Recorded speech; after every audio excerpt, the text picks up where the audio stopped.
nagkakasakit at naapektuhan ang kanilang mga kabuhayan. Responsable pagpipila! 23 na malalaking minahan sa ating bansa ang ipinasasara na ng DNR. Unti-unti na rin kumakalat ang forest fire o yung sunog po sa bundok sa Bukod Benguet. Mabilis ang pagtaas ng baha sa Rizal Avenue sa Arpapa sa boundary ng Maynila at Caloocan City. Kasabay naman ng pagragasa ng baha ay ang mga basura. Sa tala ng World Health Organization, 7 milyong tao ang namamatay kada taon dahil sa air pollution. O bayan ko, kailan ka mamumulat? Ang toto'y nakikita na pumipikit ka pa. Kailan pa, kapag wala ka nang magagawa, kapag wala ka nang ibubuga. Wala ka nang ibubuga, o bayan ko. Bayan ko, kailan ka matututo? Sadyang ikaw ang kalaban mo, ikaw rin ang susumpong. Ngunit kailan, kapag wala ka nang magagawa, kapag wala ka nang ibubuga.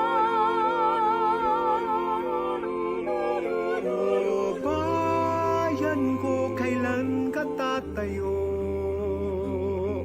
Kay rami ng dugong inalay sa'yo. O bayan ko, ang oras ay malapit nang maubos.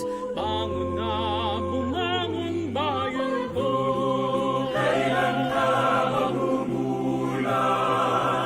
Ang totoo'y nakikita na pumipikit ka pa. Ngunit kailan, kapag wala ka nang magagawa, kapag wala ka nang ibubuga.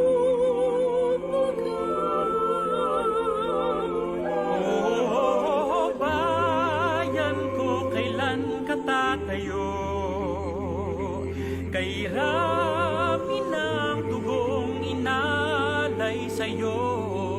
O bayan ko, ang oras ay malapit nang maubos. Bangon na, bumangon bayan ko. O bayan ko, kung magkasama-sama, tinig na sabay-sabay, susunod ka, sugod na.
ng mga environmental advocates. Pakinggan rin natin ang iba't ibang mga tagapagsalita sa kanilang mga expertise na ibabahagi po nila ngayong hapon. Maaring mapanood ang ating webinar sa Facebook Live ng Isang Bayan, no? O sa mga Facebook pages ng mga katuwang nating mga organization. So live po tayo ngayon sa ating pong online. No, kaya po ay binabati rin natin ang ating pong mga netizens na nakikiisa sa atin, no, sa ating pong programa. Para po magbigay ng pambungad na pananalita, atin pong kinikilala ang isa sa mga convener ng Isang Bayan at ang kasalukuyang UP System Student Regent. Kasama po natin at palakpakan natin si Rene Luisco. Magandang hapon. Magandang hapon po sa ating lahat. Maraming salamat po sa mga maraming environmental advocates, yung ating mga kaibigan sa media, yung mga sympathizers ng ating causes, yung mga conveners po ng Isang Bayan at members ng Isang Bayan na nandito. Nandito po si Father Albert Alejo, si Justice Conchita Carpio Morales, andito rin po si Sir Dindo Manhit, yung ating organizers, yung mga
Maraming hamon ang ating inaharap, pandemic, ito pong climate crisis at ang paparating na halalan. Ang iba nga nagsisimula na po, no? We are very aware of the ito pong moves ng ilan na using the pandemic as a platform, no, sa kanila pong pangangampanya. Sad to say, no? Anyway, para po lubos pa nating makilala ang ating organizers ngayong hapon, no? Ito pong Isang Bayan ay naghanda po ng isang maikling video na atin pong papanoorin. Ito po.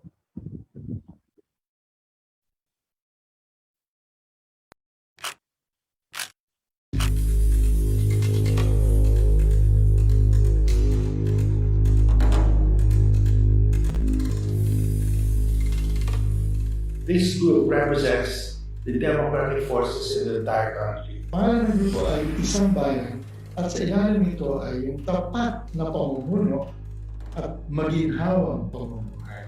Mahirap magsinungaling sa kabataan, mahirap pagkunwari na yung bukas ay magiging maganda para sa kanila. And That's exactly why this group was formed. Everybody we invited joined us from the left to the right. You have the poor, you have religious groups, the established traditional parties, all of them. They said, yes, it's time that we join forces. Government that's dedicated, that's faithful to the Constitution. Hanapin yung mga taong pwedeng magpakita ng tapat na pamumuno. We have decided to come together to choose who are the best candidates for president, vice president, and for senators in the 2022 presidential elections. The purpose is that we should have the best candidates who will institute good governance in the country. It's a matter of an educational campaign. Everybody in society, whatever class you belong, you must understand that without good governance, we will never progress. Government funds will always be squandered. People must think. You have to look at the track record, the integrity, the character of the people you want to elect. Tao sa puso, hindi na yung labas sa ilong. Ang daming pinapangako, wala namang maibuga. This government is really confident. They've been tested and everybody say, kulela sila. So we have to offer a better alternative to our people because we don't want the same thing to happen again, to continue in the next 6 years. Sino nga ba yung alternative mo? Di ba? Unang-una, tumutulong sa patanan. Isang sukatan niya. Ang leader, yung maaaring tumayo, will stand tall despite power around you. If you have a president who says, I will jet ski to Scarborough, and then when he becomes president, he gives away Scarborough to the enemy, what will happen to us? Kung gagalaw ba ang International Criminal Court, susuporta ba siya? Patuloy ba niya ang mga investigador? Yung traffic, ano ba ang tingin niya dyan? Ang Mindanao, ang tingin niya sa mga kababaihan, ang tingin niya sa moralidad, sa kultura. Paano ba siya gumamit ng salita? Puro ba mura? Puro ba pambabastos?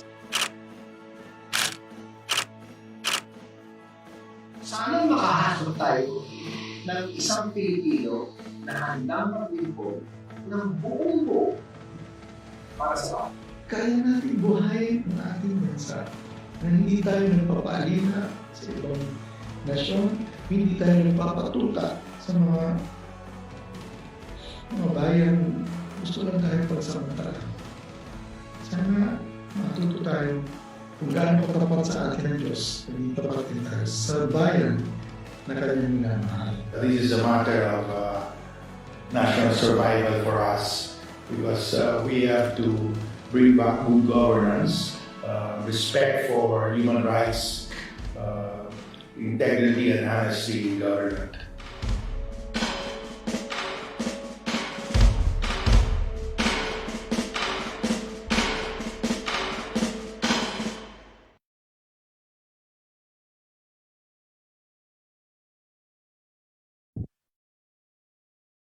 Maraming salamat po sa Isang Bayan sa pagpapakilala at napakaganda rin po ng mga challenges posed by our esteemed personalities na nabahagi po nitong challenge na ito.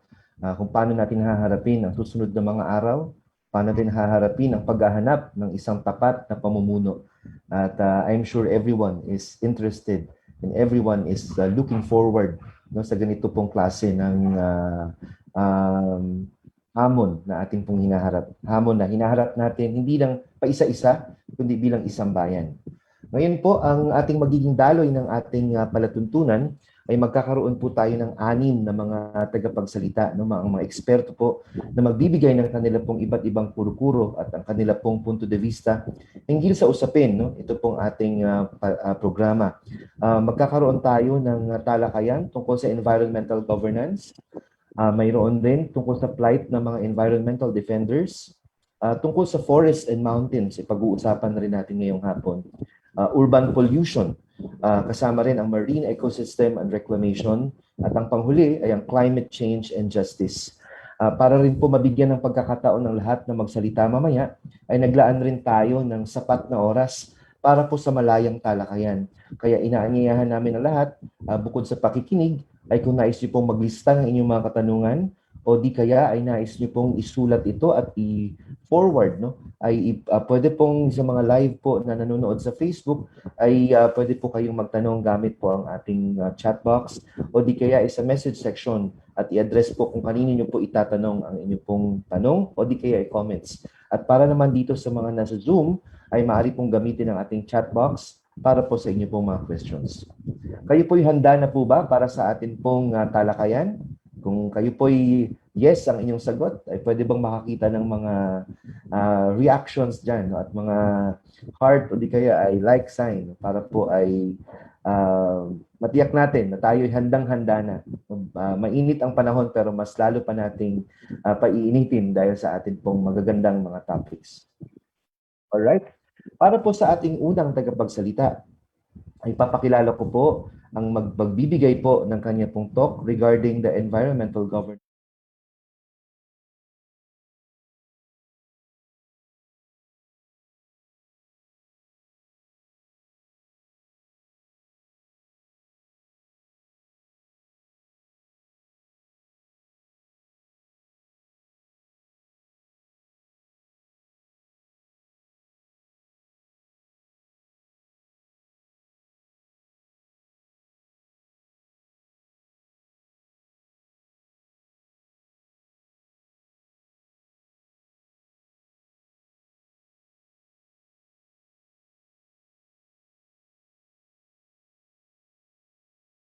Magandang hapon, Edge. Magandang hapon sa mga conveners ng Isang Sambayan at lahat ng mga nandito ngayon.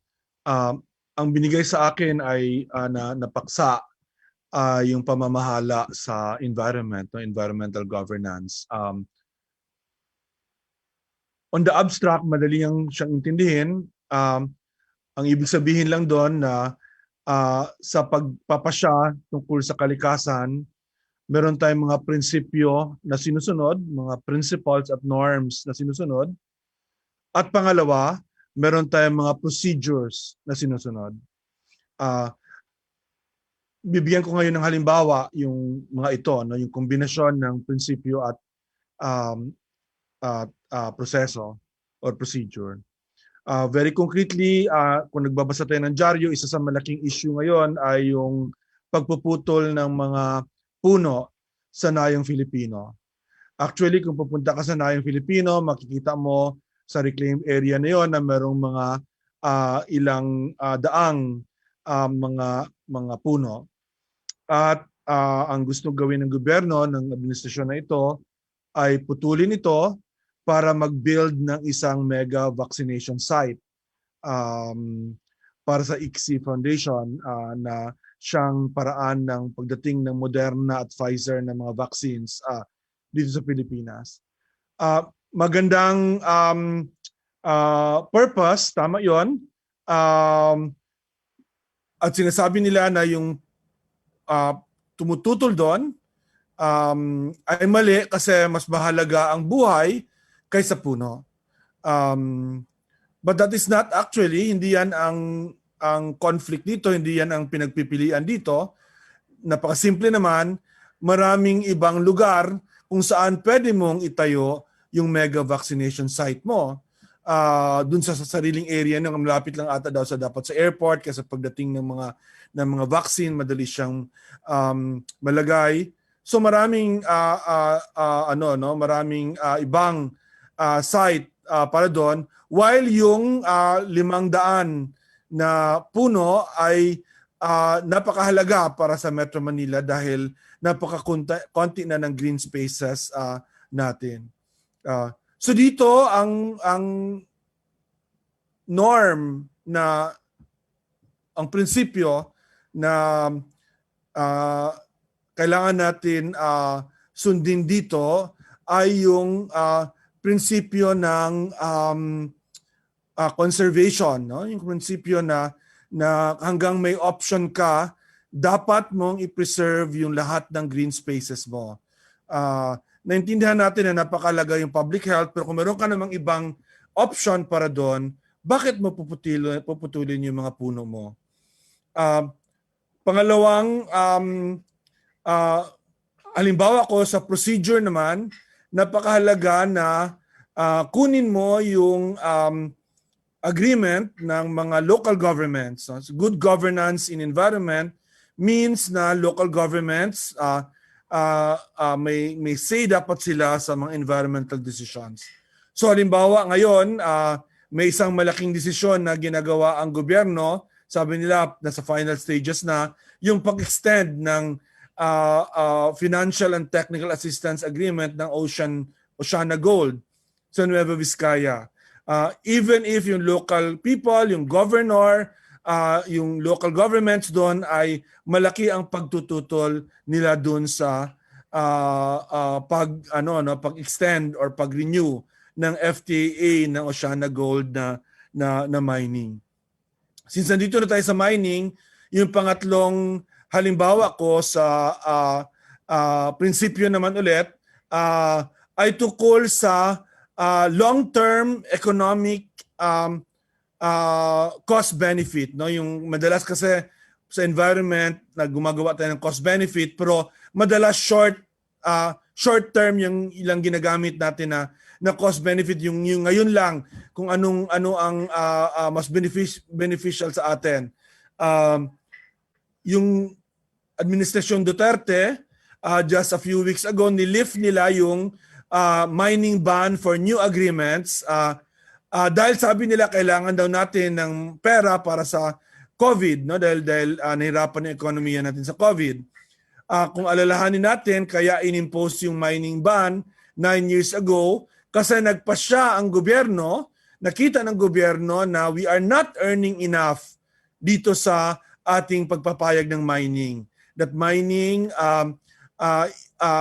the mining revenue system ng Pilipinas, sa New Mining Act, is not sufficient para magkaroon ng fair distribution of revenue between the mining company and the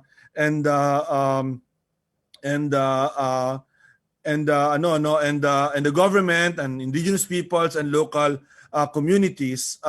At hindi nagbago yan kasi hindi naman nagbago yung batas, no?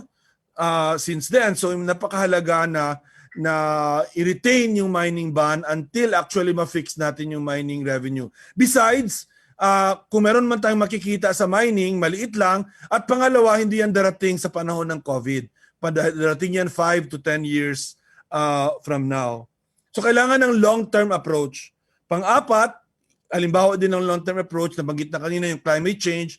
Sa tingin ko marami naman magsasalita mamaya, pero matagal na ako doon sa climate change na nakisali sa ganitong klaseng advocacy.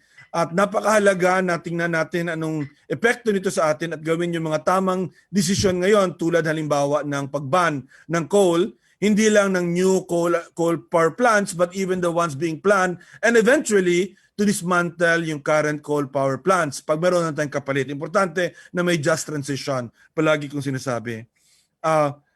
Isang halimbawa din ng long-term na approach sa environmental governance, sa kailangan na doon sa environmental governance, ay yung Kaliwa Dam. Na may hearing dapat this week, pero parang nilipat nila next week. As again, tulad nung una kong example, yung Nayong Pilipino, marami namang alternatives for water supply. Bakit ito ang pinili? Pinili ito dahil sa China, dahil nandun yung financing ng China, dahil ito ang pwede nilang gawin. Hindi siya pinili dahil tama para sa Metro Manila at dahil tama para sa Sierra Madre, kasi mali siya para sa Sierra Madre, mali siya para sa mga Katutubo. Finally, since nabanggit ko ng Katutubo, alam ko nandito si Teacher Rose na katrabaho ko, napakahalaga sa environmental governance yung pag-treat natin ng ating indigenous peoples ang tama, ng ating Katutubo ng tamang paraan, kilalanin natin yung kanilang ancestral domains. Huwag silang i-red tag tulad ng mga lumad schools, na tulad ng mga lumad teachers, dahil hindi yun tama para sa mga Katutubo, hindi rin siya tama para sa Kalikasan. So yun lang po ang aking contribution. Hindi mahirap ang tapat at mabuting environmental governance. Kaya tayo nagkakaproblema sa kalikasan dahil hindi natin sinusunod ang mga tamang prinsipyo at mga tamang proseso.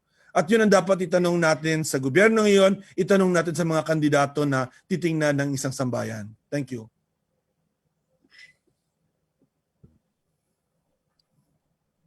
Maraming salamat din, Tony, sa iyo pong pananalita hinggil nga po sa environmental governance. No? Para po sa mga kapapasok lamang sa ating pong programa, ito pong Planeta Pamana, Environmental Defenders. No? Tayo po ay nasa unang speaker pa lamang. No? At din, Tony, please stay para po sa ating open forum mamaya. Marami na pong mga nagko-comment, no, sa ating pong mga kaibigan na nanonood rin sa Facebook Live. Now let's proceed, no, to our second topic. Ang ating plight naman ng environmental defenders ang pag-uusapan natin. And our speaker for this session is the Executive Director of the Legal Rights and Natural Resources Center, Friends of the Earth Philippines, and faculty member at the Department of Anthropology, University of the Philippines.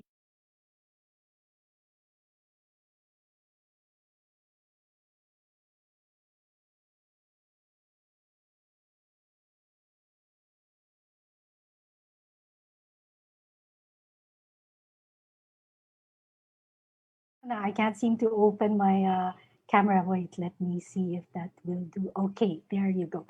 Sige, I'll dive right into the presentation. Una, magandang hapon nga sa lahat at maraming salamat sa pagpapaanyaya para makapagbahagi. No?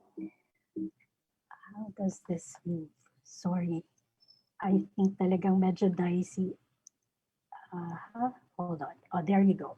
So as you can see, no, we, the Philippines, we are number one in many lists. Unfortunately, as you can see, for all the wrong reasons.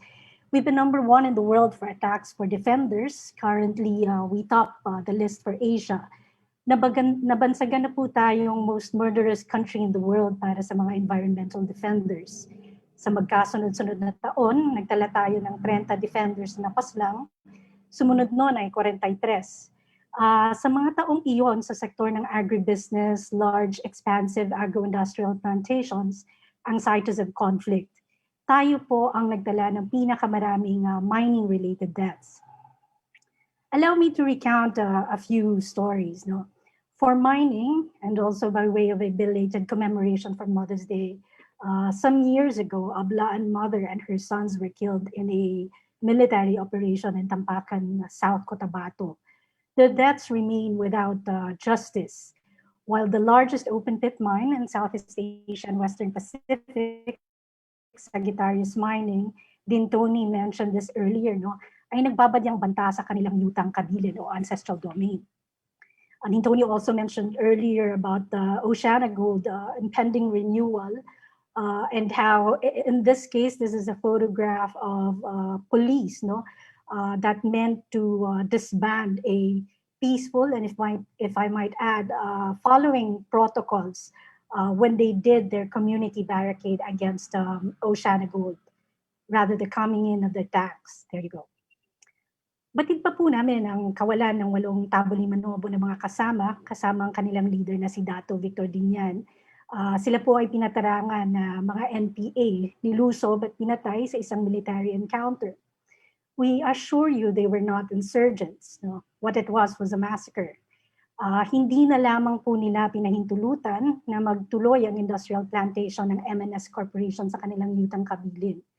Ang pangyayaring pong ito ay natala bilang isang emblematic case of human rights violation sa report ng United Nations High Commissioner for Human Rights. No? Bago pa man din natapos ang taon, nabalita po ang massacre ng mga tumandok kung saan 9 ang namatay, 16 ang ikinulong. Not long after that, we heard the story of their lawyer, how their lawyer was attacked, no? Stabbed by still unidentified assailants. Ang mga tumandok po ay tumututol sa construction ng dam complex sa kanilang lupang ninuno, dam na bahagi ng programang Build, Build, Build, and financed by a loan from the Export-Import Bank of Korea.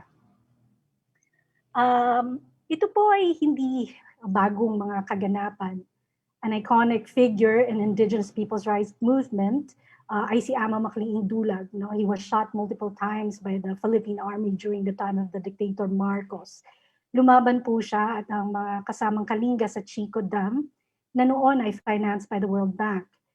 Now this project finds reincarnation with Chinese investment. No?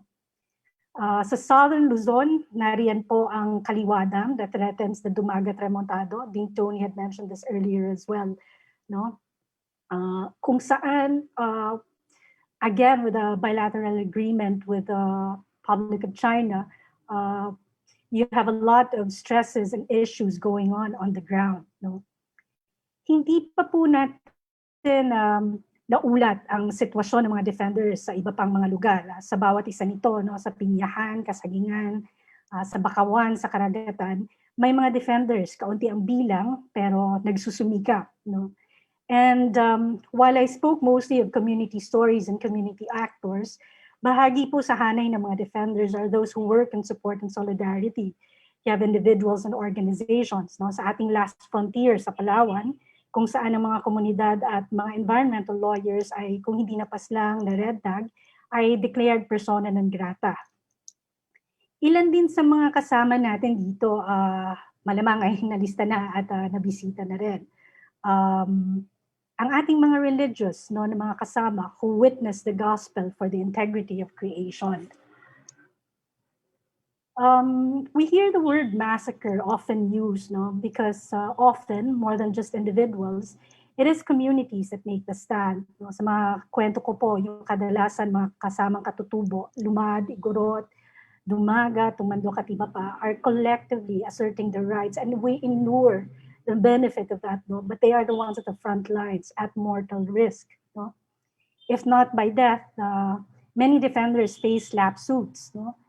Libel and other crimes such as theft, destruction of property filed by corporations. And when they are confronted by the might of the state, they are charged with illegal possession of firearms and explosives, and perhaps soon under the ATA, terrorism.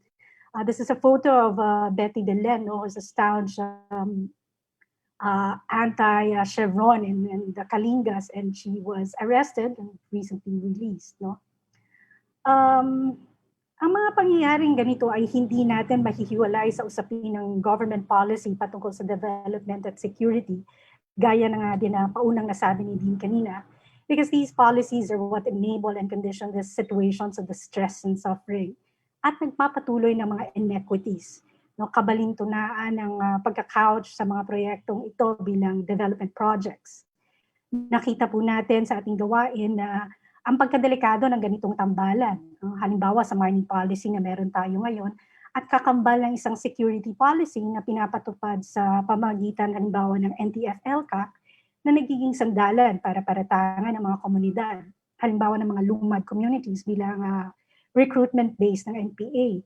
When in truth, their ancestral domains are regarded as prime real estate for resource exploitation. So nakikita po natin ito, no, bilang isang mapagpiling development framework that does not benefit those who need it the most or even those who have better right. No, we see this as a framework that continues to be biased to private capital when we already see the failures of neoliberal policies in the Philippines. So dito ko na po tatapusin yung aking pagbabahagi, no, but the hagit that we need meaningful transformations, no, policy changes that translate into meaningful systems change. Ayun. Maraming salamat po. Maraming salamat, Attorney Mai. Ito po yung napakatinding na hamon na inaharap ng ating environmental defenders. No? At mamaya po, marami ng mga gustong magbigay rin ng kanila pong punto at mga tanong. But we're still on our second topic for this afternoon. Our second speaker just finished. Tutungo na po tayo sa ating pong pangatlong paksa. Tungkol naman ito sa forest and mountains. Ang ating pong naimbitahan na magsasalita ay isang lumad volunteer teacher.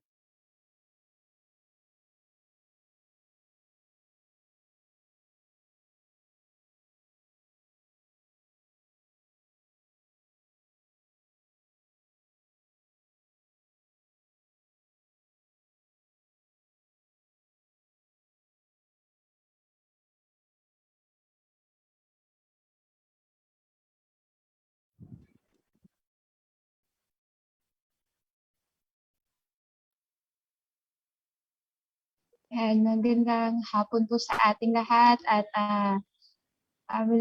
malaking pasasalamat po sa pag-invite, no, at pagdinig ng boses ng mga katutubo on my behalf. So, ang i-share ko po sa inyo ngayon ay kung ano po yung kabundukan at yung forest na makikita natin sa Mindanao, sa mga lumad community. So, dito po sa share screen ko ay yung mga brown po, ito po yung mga bundok, at yung mga blue naman po, ito po yung mga lowland. So, ito po, nasa gitna ay ito po ang Pantaron Range, no, from north to south.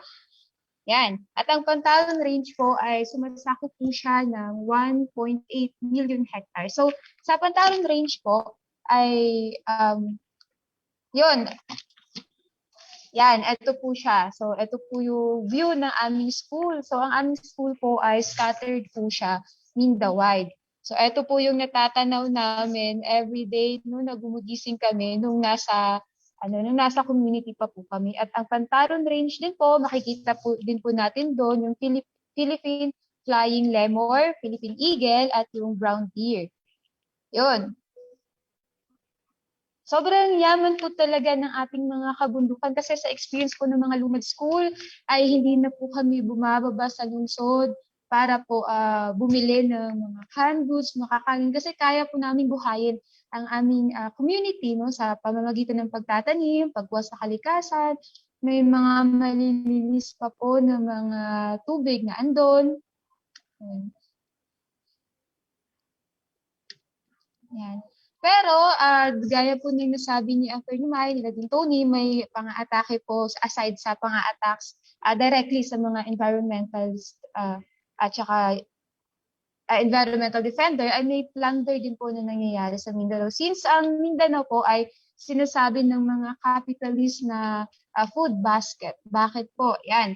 So, yung mga lupa sa Mindanao ay na-convert na po siya to agribusiness plantation. Malalaking plantasyon po ito ng mga palm oil, no, ng mga banana, ng mga pineapple. Tapos, andun pa rin po yung logging concession. So, yung last frontier, yung Pantaron Range, simula 1993, ay talagang naglalaway na po yung mga Alcantara and Sons big logging concession. Kaya puputulin po nila yung mga malalaking kahoy na kahit 10 katao po, no, base po sa mga istorya ng aking mga estudyante na nakapunta po sa puso ng Pantaron ay hindi po natin kayang akapin. So meaning, sobrang laki po niya, sobrang ganda.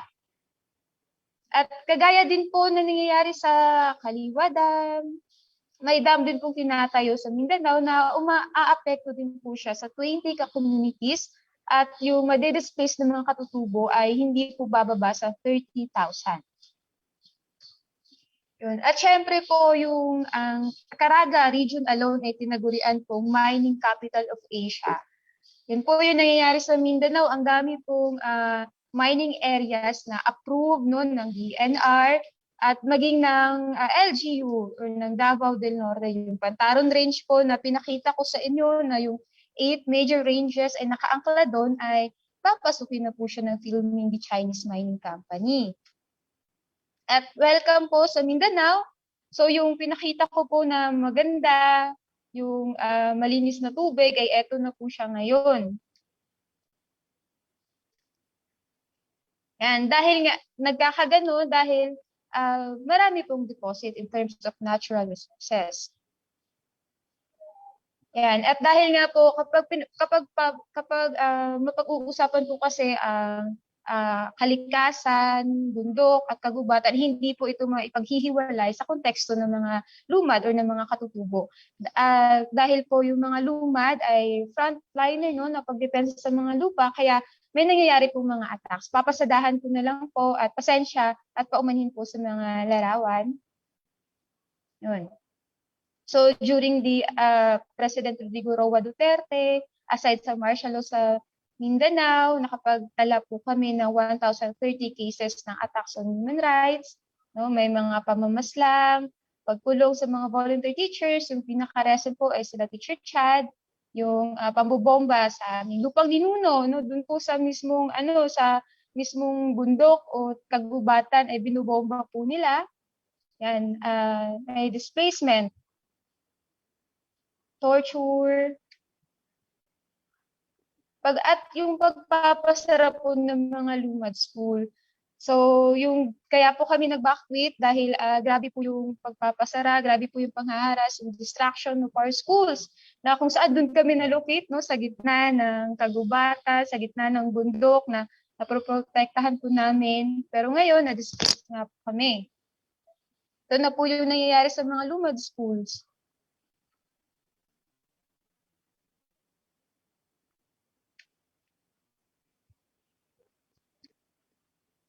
At yung pinaka-recent po yung attack sa Cebu. So para po sa mga lumad, sa mga katutubo, ang lupa ay buhay, ang kabundukan, ang lupang hinuno, ang kasagutan, kay mao ang amo ang kinabuhi. Thank you.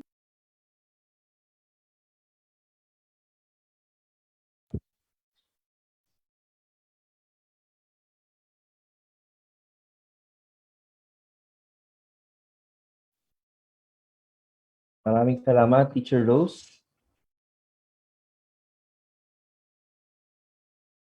At nabanggit nga ni Teacher Rose, no, yung concept ng development. Ako rin minsan ay nakapunta na sa isang lumad school sa Surigao del Sur, no, sa Tribal Filipino Program. At yung mga bata, kapag tinatanong kung ano ang konsepto nila ng kaunlaran, ang laging sinasabi nila ay sila ay makapag-tanim at makapag-harvest ng kanila pong mga kakainin, no, ng buong community. At ligtas sila sa mga pangamba at mga banta ng ito pong militarization. So ito lang po yung pangarap nila. No? Pero yan po ay matindi ang kanilang kinaharap nitong buong pandemic. Tama ba, Teacher Rose?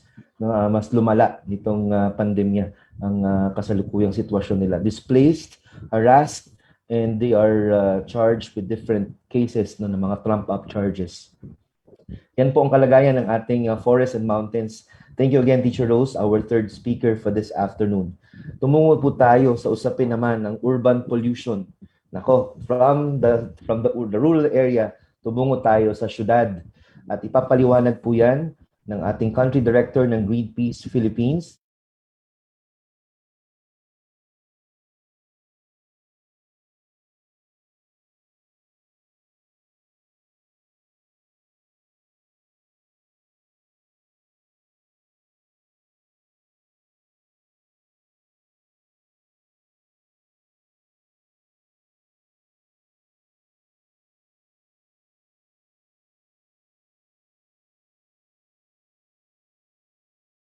Ay tungkol sa urban pollution. Tapos ang ifo-focus ko ay hindi yung current na kalagayan, pero ano yung kailangan gawin. Pakiramdam ko, familiar tayong lahat sa extent ng pollution sa mga cities sa Pilipinas, at ang mas hindi tayo familiar are ano dapat yung pinakamagandang solusyon dito. So yung focus ng aking itong 5 minuto ay plastic pollution tsaka air pollution.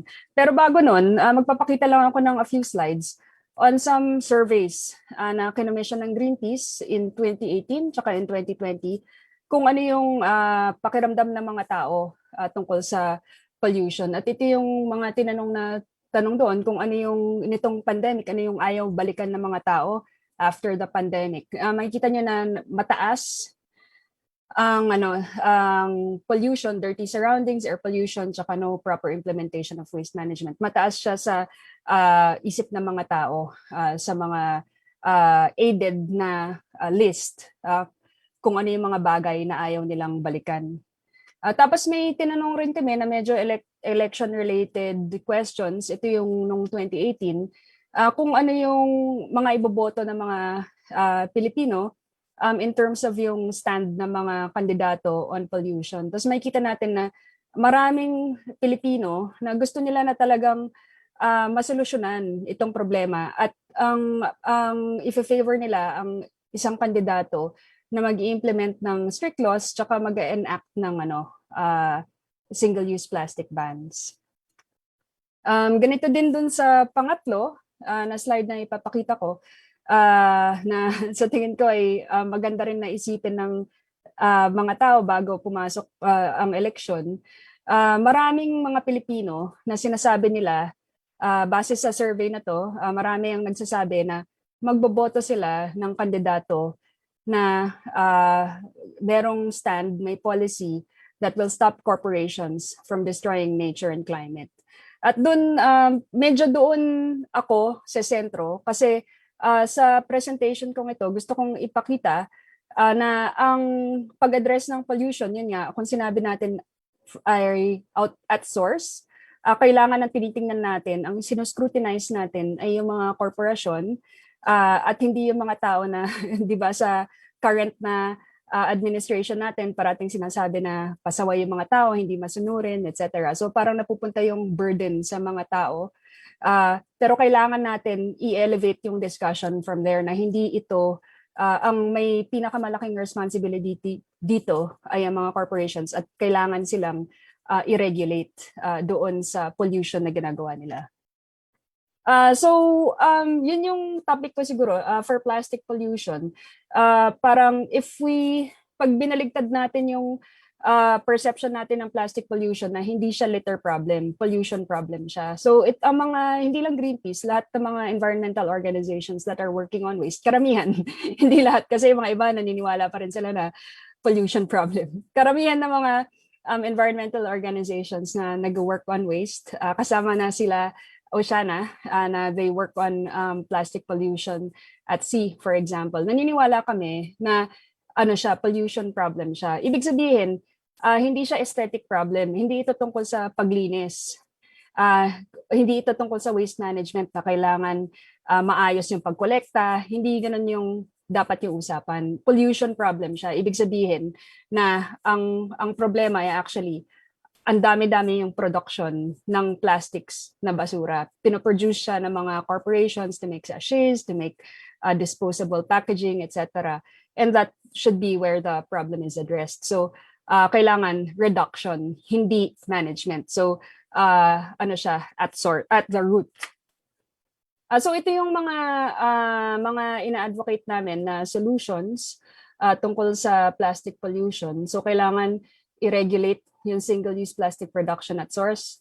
Kailangan yung mga big companies gaya ng Nestle, Unilever, Coke, Mondelez, etc. Mag-isip sila ng mga ibang paraan na para hindi disposable sachets ang mga pinoproduce nila na mga packaging para sa mga produkto. At tapos yung isa pa namin ina-advocate ay plastic bag bans para nga ma-reduce yung load ng plastic pollution sa ating environment.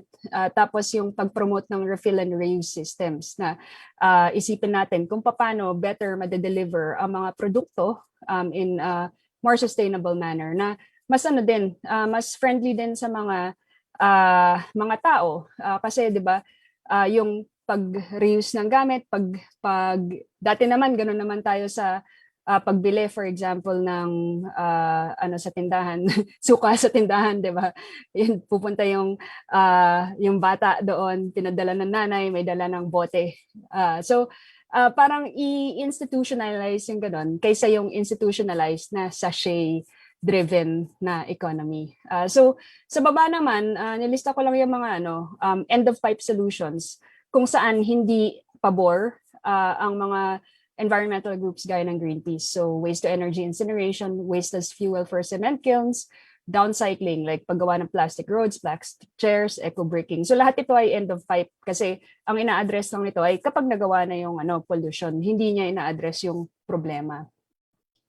Pagdating naman sa air pollution, ang stand namin ay hindi lang siya bad for health kasi usually pag pinag-uusapan ng pollution, 'di ba, parang health issue siya.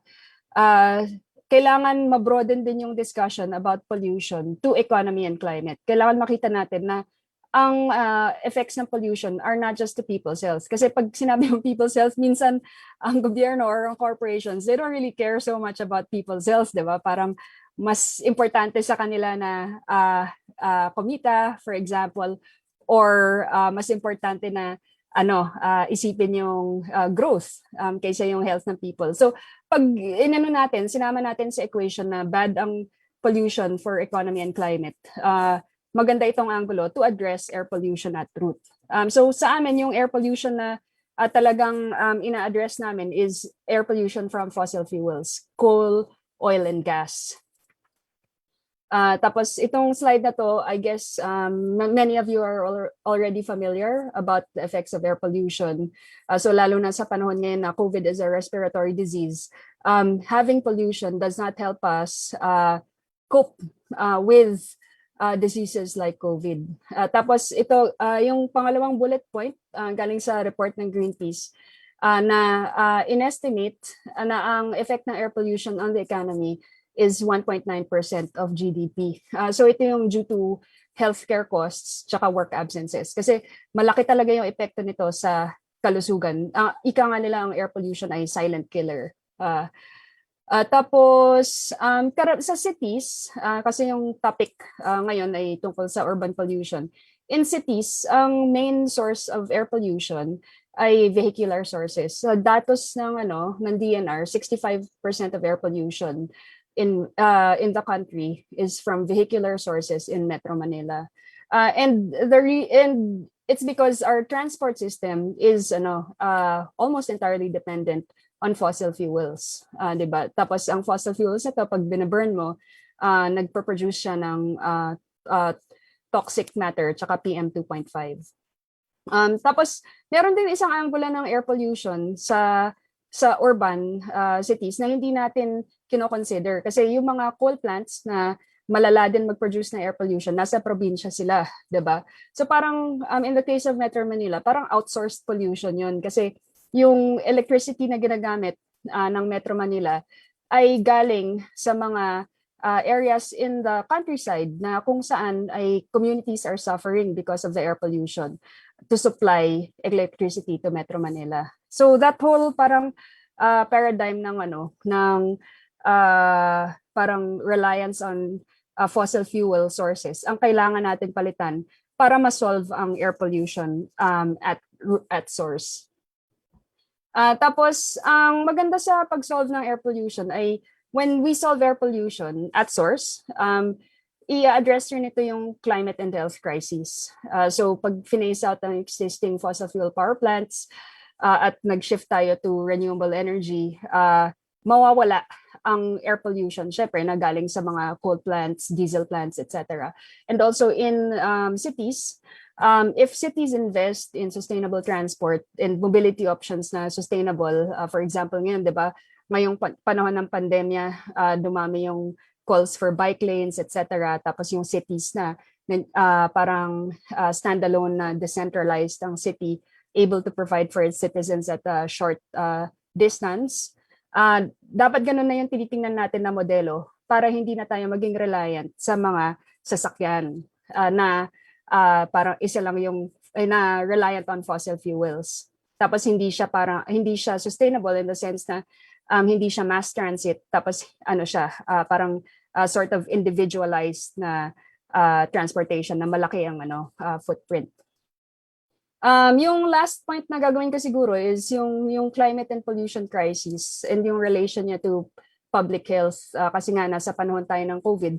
Kailangan din siguro palitawin na ang public health ay talagang malaki ang connection nito sa climate tsaka sa pollution. Kaya as we solve the public health crisis, kailangan yung gobyerno tingnan din nila kung paano nito masosolve yung climate tsaka pollution crisis. Kasi nga yung kapag maganda yung ating kalikasan, 'di ba? Dependent tayo sa magandang environment. So having a good environment will help us cope better with diseases. Having an environment that is polluted will give us diseases. So very straightforward. So kailangan ang iniisip natin na recovery from the pandemic ay tinitingnan na yung public health tsaka environmental health at the same sphere. Tapos yun. So our health is dependent on a healthy climate, and the same solutions that we need to stop climate change tsaka pollution are the same solutions that will secure people's health. So magandang i-keep in mind at magandang message siguro sa gobyerno, lalo na kanina napag-usapan yung Megavax Center sa Nayong Pilipino. Yun ba talaga yung, kailangan ba natin talaga ng yung centralized na mega center, di ba? Yun ba talaga yung solution, or is it something that will create more problems? So just to end this short talk, siguro 3 points from my side sa aming mga kampanya, not kampanya. When we talk about pollution, yung communities are bearing the brunt of it. So whether in the countryside or whether in cities. So sa cities, di ba nakikita natin na yung places where there are a lot of plastic pollution. Doon yung mga marginalized communities, poor communities, parang doon sila nalalagay. At sa countryside naman, for example, yung mga pollution from mines, pollution from coal plants, or yung location ng mga landfills, tsaka ng mga pinaplano ng mga incinerator. Pero on the other side of it, communities are also being blamed for it, diba? Kasi ngayon yung mga sachet, sinasabi nila na kasalanan to ng mga mahihirap dahil bumibili sila ng sachets. Ganon yung linya na gusto na paniwalaan natin. Tapos yung sa transport naman, ang biniblame for air pollution, yung mga jeepney na luma, diba? So kasalanan nila. So kailangan natin palitan yung narrative and first put the focus on corporations, make them responsible and accountable para ang pag-address natin ng pollution ay at source. Yun lang po from my side. Maraming salamat po. Back to you, Edge. Thank you, Ma'am Leia of Greenpeace Philippines, sa inyo pong nabanggit. No? Kailangan talagang alagaan natin ang ating kalikasan. Dahil may basahin tayong comment mula po sa ating mga Zoom participants. Sabi ni Luz, I still believe that environmental issues are not separate from political and social issues. These cannot be addressed unless social justice, hunger, and poverty are addressed. So may kaakibat ito. Magkakaugnay ang mga maraming mga sanga-sangang bagay. No?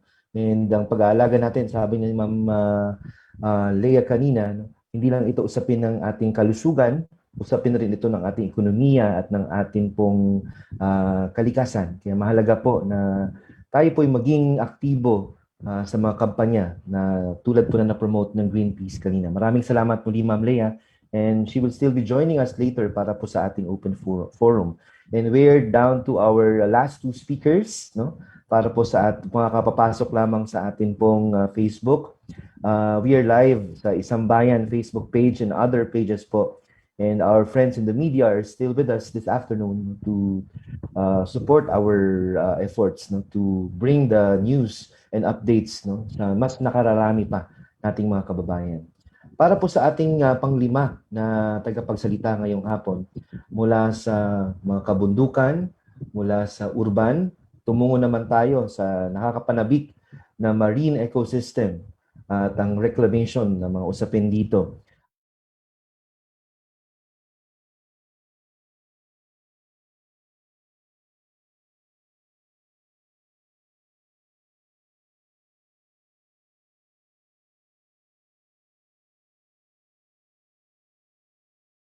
Good afternoon at maraming salamat. Thanks for inviting Oceana sa Isang Bayan na town hall meeting, and we're happy to share also ang experience namin in the fight to have healthy, vibrant oceans and communities which are robust, and that's a goal pa rin kasi alam natin maraming issues regarding our sa ating karagatan. So itong presentation ko is more on sharing yung mga challenges at saka ano yung ginagawa na kailangan talaga ma-mainstream yung environmental rule of law, yung science-based decision-making process, and of course, participation, transparent and accountable governance. So, yung elements of good governance, dapat andyan din sa pag-manage ng ating marine resources because that will benefit all. So, ito yung mga challenges natin. Oceana came in 2014, almost 7 years ago. At napakalaki ng usapin tungkol sa illegal fishing, overfish na, more than two-thirds of our fishing grounds are overfished. At if we don't do something, baka mawalan na tayo ng source of our protein, no? Food, which is fish and other marine resources. And then, kahit napakaganda ng batas natin, napakalakas kung sabihin mo na maprotektahan yung right to healthy and safe, sustainable environment, napakalakas. Pero ang implementation is still very weak. But there had been reforms and I will discuss this with you kasi nagdagdag ng lakas ng loob talagang ipapatuloy yung ating advokasya na maprotektahan yung ocean because by doing so you're also protecting our marine ecosystems and our people. And then itong destructive fishing and habitat destruction exemplified by the reclamation kasi ang reclamation or we call it dump and fill projects, sinisira ang ating mangroves, ang corals, ang seagrass na which are all interconnected. So we cannot have viable fishery sector or industry kung pabayaan natin ito. So, ano ko na lang, ito yung mga insights namin in the past 7 years na kung may crisis, ito yun din ang opportunities for change and solidarity. So, we believe in multi-sector collaboration, which is very important, and never to give up hope. There are hurdles along the way, pero if you are focused on the goals, those can be achieved. So, ito rin ang push ng Oceana, science-based and participatory decision-making. And I'll show that in my slides na meron na tayong 12 science-based, decentralized participatory fisheries management areas na merong scientific advisory group and management body. And these are platforms for public participation, especially those na involved na nasa coastal communities. And then Oceana is one of the NGOs that fully avail of legal remedies. So right now we have already, I think, instituted 3 kaso na para ma-assert natin yung rights to healthful balanced ecology and protection of our marine wealth. And then demand, we should not hesitate to demand transparent and accountable governance kasi government is there to serve and protect us, di ba? And social media matters. Napaka-critical ng role ng communications and social media. So, ang Oceana ay merong very specific and time-bound na goals. And ito yung nagawa na namin from 2014 to 2018. May mga policies na issue na makapagtulong ng malaki para ang ating oceans are protected.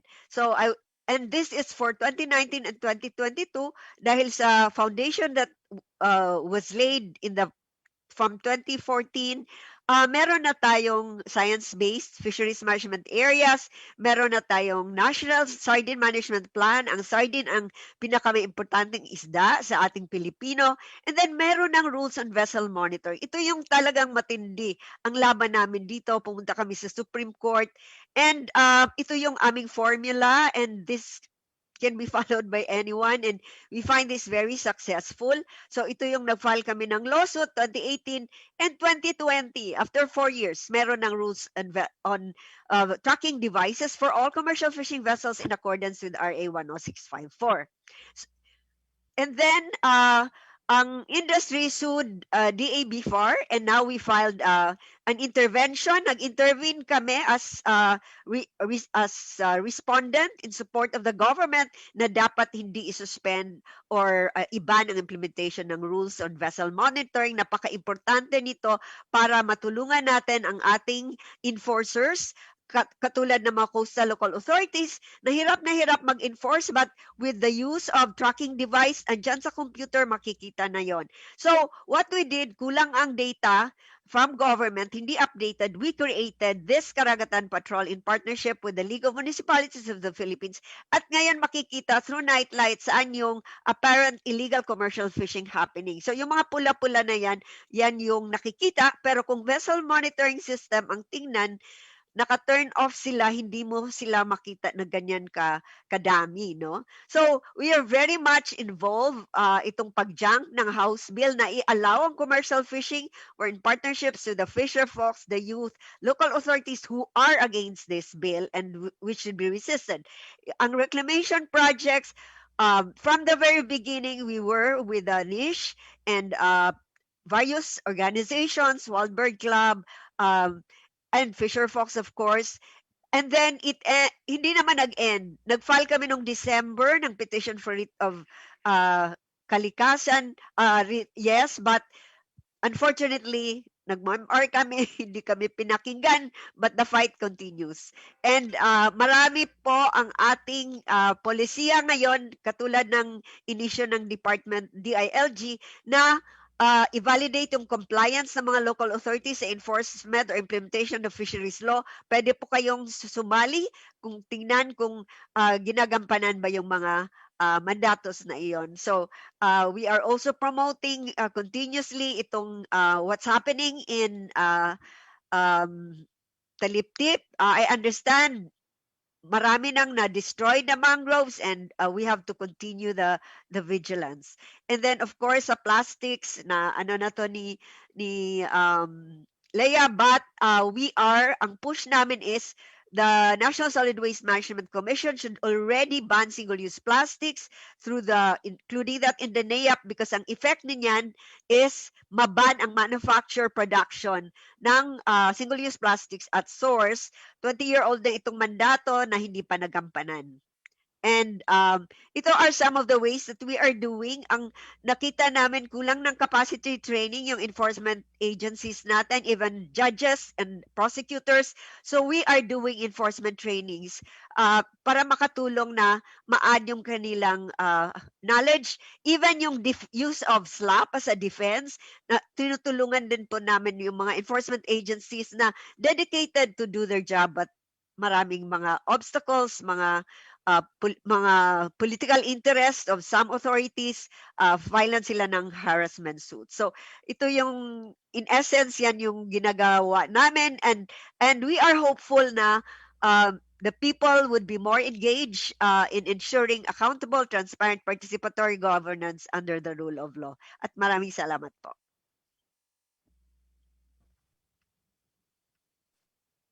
Maraming salamat po, Attorney Gloria, sa inyo pong at inyo pong paglilinaw dito.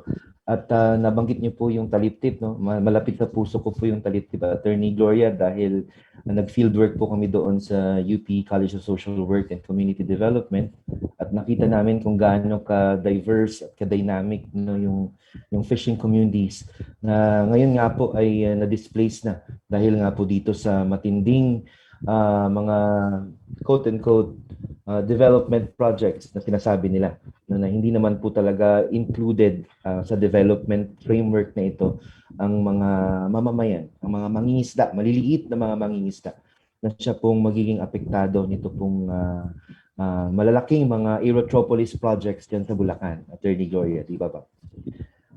Mamaya po babalikan natin si Attorney Gloria para sa mga ating pong malayang talakayan, mga tanong. Now we are down to our last speaker, no, who will be talking about climate change and justice. Napaka-interesting po nito.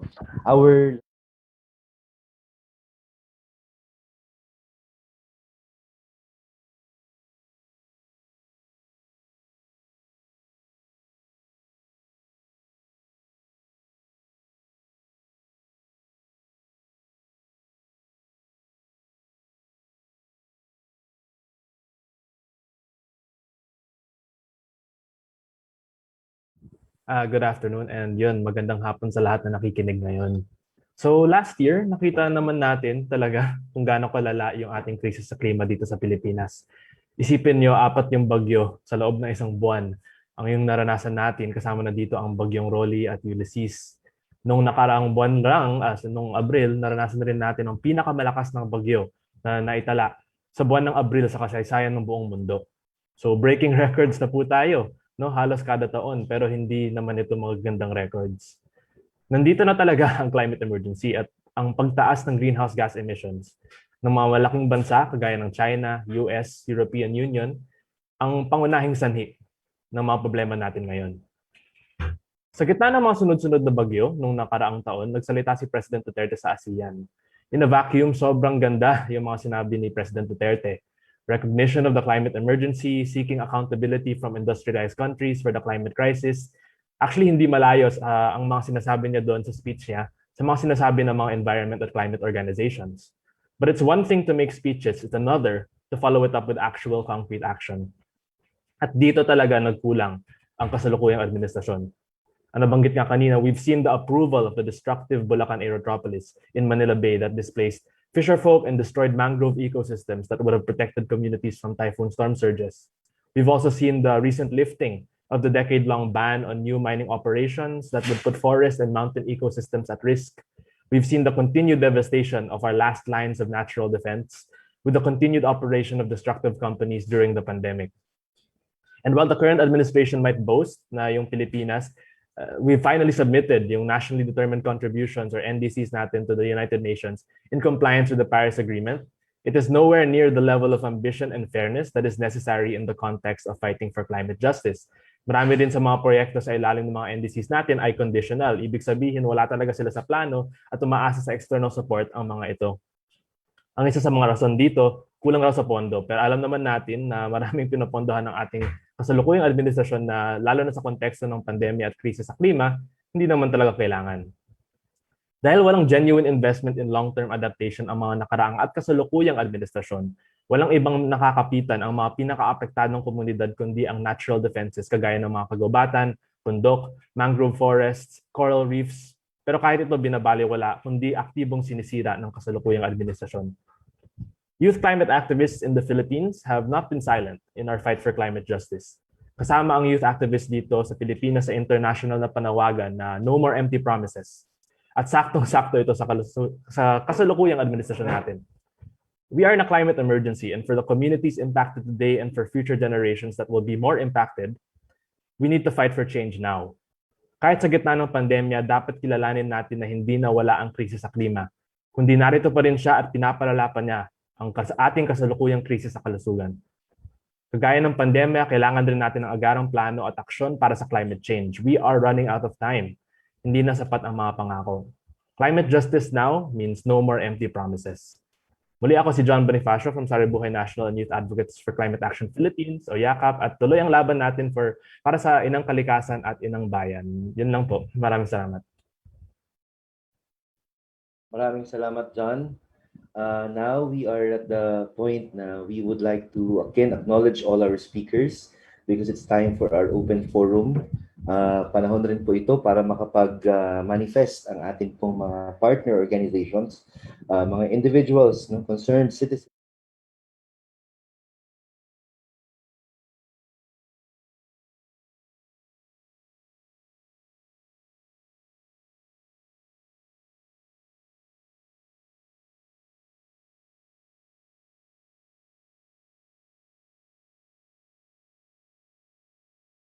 From the Legal Rights and Natural Resources Center, Teacher Rose Hayahay of Save Our Schools Network, Leia Guerrero of Greenpeace Philippines, Attorney Gloria Ramos from Oceana, and John Bonifacio of Saribuhay and YAKAP. So maraming salamat po sa inyo pong pagbibigay po ng inyo pong mga punto de vista para po mas crystallize natin yung ating mga learnings for this afternoon.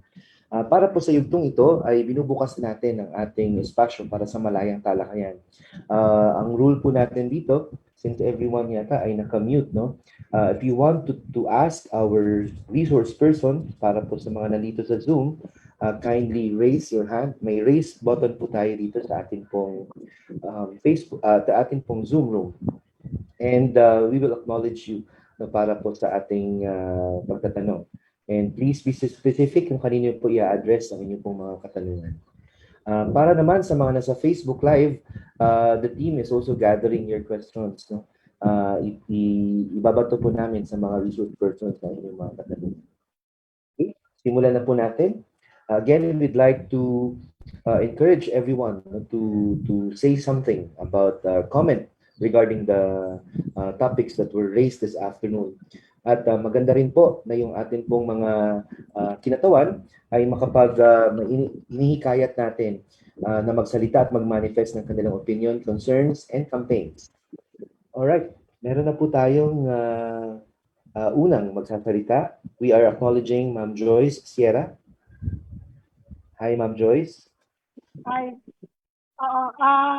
Wala akong gusto ko i-address sana sa lahat ng speakers kasi I want to ask the question na I raised them sa isang meeting with the other organizers sa isang bayan. I hope you can hear me.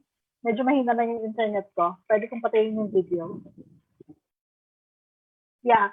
So the question is, marami tayong hangad sa ating susunod na administrasyon, di ba?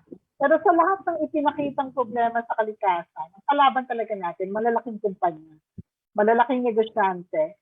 And these are the same people who are actively pushing for candidates to make sure their interests are carried. Sa tagal ng pag-activista natin lahat, ito na yung dinaanan natin sa pagsasalin-salin ng iba't ibang administrasyon. So the question is, what we should, how can we possibly identify qualifications that will help us make sure that the people will be able to select the right candidate? And hindi lang umoo sa forum ang kandidato because that's what they need to do as candidates. But in the end, pag nakaupo na sila, wala na yan. Kalimutan na. So how do we make sure of that? Thank you, Ma'am Joyce. We're talking about qualifications, no? 2022 pinag-uusapan natin dito, and it's not so far, no? Ramdam na natin ito ngayon. So anyone from our resource person would like to respond to the question of Ma'am Joyce?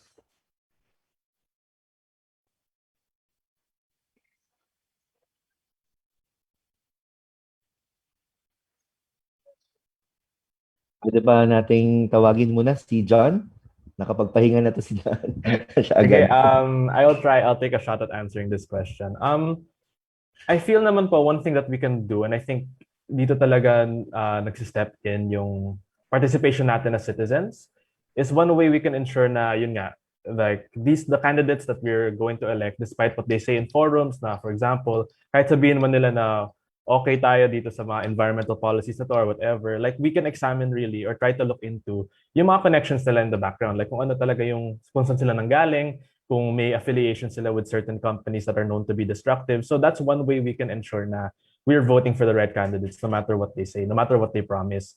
So yun yung pwede nating tignan siguro. And dun, again, as I mentioned, dun nag-step in yung citizens. Like that's something that we can look into or try to research on ourselves. And pwede nating sabihin yon online or i-share natin sa mga kilala natin para yun nga, the message gets across na kahit yun, despite promises, what we really need to know naman is the reality, kung sino ba talaga yung mga tao na to. And yun, I feel like that's at least one way we can look into para ma-prevent natin yung mga ganong klaseng mga candidates. Yeah, may background check at meron talagang pagtitiyak ng track record ng mga kandidatong ito, John. You're saying that. Pwede po ba namin marinig si Attorney Gloria? Ano kaya ang pwede nating i-post na qualifications? Paano kaya natin gagawin yun, Attorney? Actually, it's not really qualifications. I agree with John na it's part of participatory process na kailangan i-strengthen natin kasi mahina tayo sa just like government, ang ating mga citizens mahina pa rin sa monitoring and assessment, yung paggawa ng scorecard, kung how they are performing. In fact, ang dream ko ngayon nga gagawa ng scorecard, performance ng mga various government agencies on how they are faring in the protection of the environment. So maybe i-translate yan if you are you are a citizen and you should be concerned, pwede yang gawing proyekto na meron talagang assessment on how kung totoo ba yung sinasabi nila, ginagampanan nung they are holding office na. Just like sa Amerika, sa judiciary naman to, meron talagang naglilista kung saan yung justice na ito, anong issue siya malakas, yung mga ganon. So siguro sa atin din, part of our growth, no, as citizen and the process of nation building, kailangan din yan gawin natin ng mga, lalo na ng ating mga kabataan. Thank you. Tama po. Participatory, no? Yan, advocate rin po kami niya sa College of Social Work and Community Development. May comment si Ma'am Joyce before we proceed, no? Sabi niya, we need groups to volunteer but for fact-checking of candidates plus Attorney Gloria daw po. So hinahamon po kayo ni Ma'am Joyce. All right. Anybody else from our resource persons who'd like to talk? Ma'am Leia, would you like to respond to that question? First question. Sorry, Edge? Yung tanong po ay ano daw po ba ang mga pwede natin iset na qualifications sa ating po mga kandidato or itong mga hopefuls natin for the upcoming elections? Oo, sorry. Akala ko may bagong tanong. Naglagay ako sa chat, na-agree ako sa sinabi ni Attorney Gloria na kailangan more than qualifications. It's really citizen participation yung kailangan na binibuild natin. Salamat. Thank you po. Rose, mo bang magbigay ng iyong pananalita tungkol dito sa tanong na ito? Ano po, tama naman po yung si Sir John at si Attorney Gloria sa kanilang mga sinabi. Ang hirap lang po kasi mag-distinguish ng qualification kasi aside sa citizen participation, kailangan din ng candidates, no, ng participation. Pero parang nakakapanglumo kasi ever since the lumad communities, 1990s, 1970s, wala eh. Kasi nasa remote. So, paano sila magpa-participate na walang double deprived? So, ang rule talaga ay nasa citizen. Paano natin may-unite yung tao? Paano natin may-unite yung mga less fortunate, yung nasa remote area? Kasi, in the first place, climate emergency, climate crisis, no, before the flood, landslide na nangyari, may namamatay na sa lumad communities ever since passing the Mining Act of 1995, no, yung mga ang daming nangyayari. So mahirap hanapin yung qualification kasi Duterte binackground check na namin. I mean, hello, talagang inusisa natin lahat isa-isa. No, naloko tayo. Tapos siguro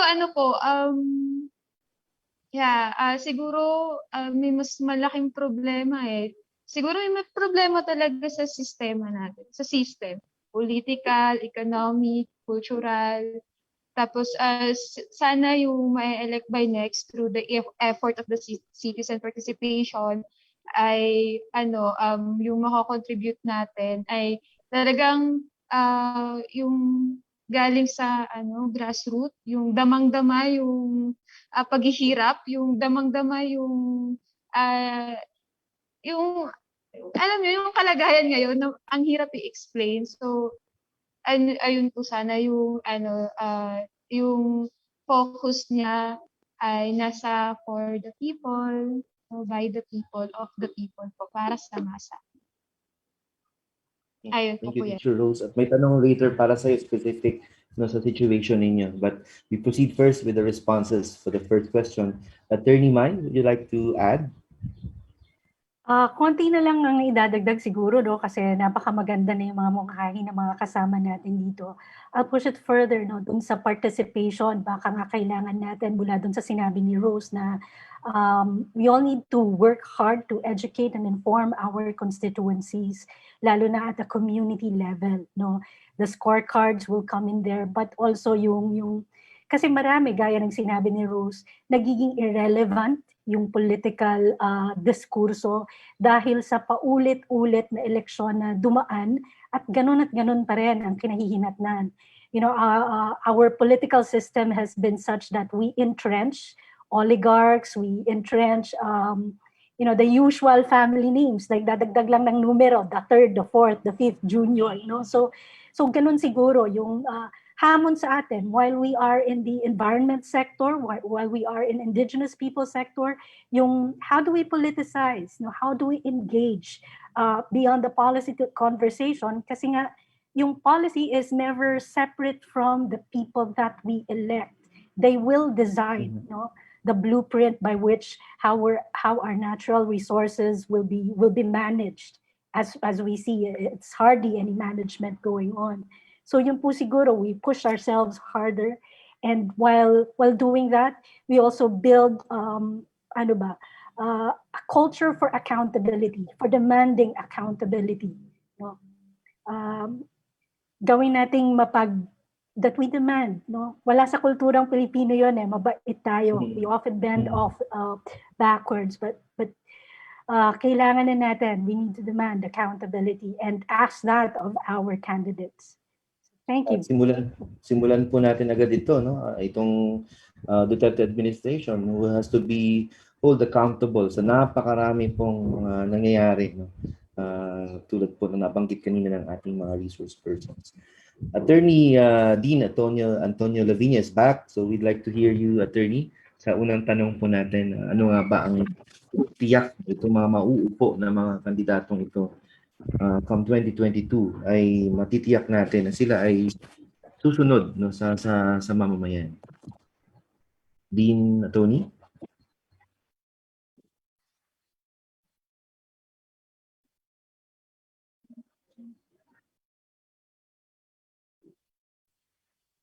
Alright, balikan po natin si Dean Antonio Lavinia. Mamaya po, may mga nag-raise ng hand. So unahin po natin acknowledge si Kevin Paul Aguayon to be followed by Ping Pampulme.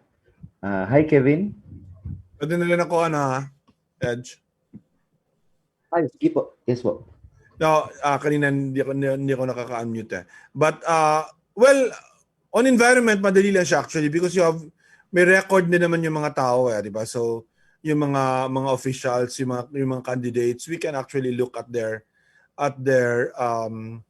record, di ba? I think yun naman ang palaging una for any candidate, di ba? We kind of look at the record kung meron silang on the environment, what was their position on mining, for example, what's their position on for me yung mga kanina, di ba, on Kaliwa Dam, di ba? Yun yung mga ganung klaseng tanong on na pwede natin siyang i-raise. Yung mga environmental groups nung last election, di ba, may questionnaire silang pinadala dun sa mga kandidato, and from that did a scoring of the candidates. No? I think sa isang sambayan,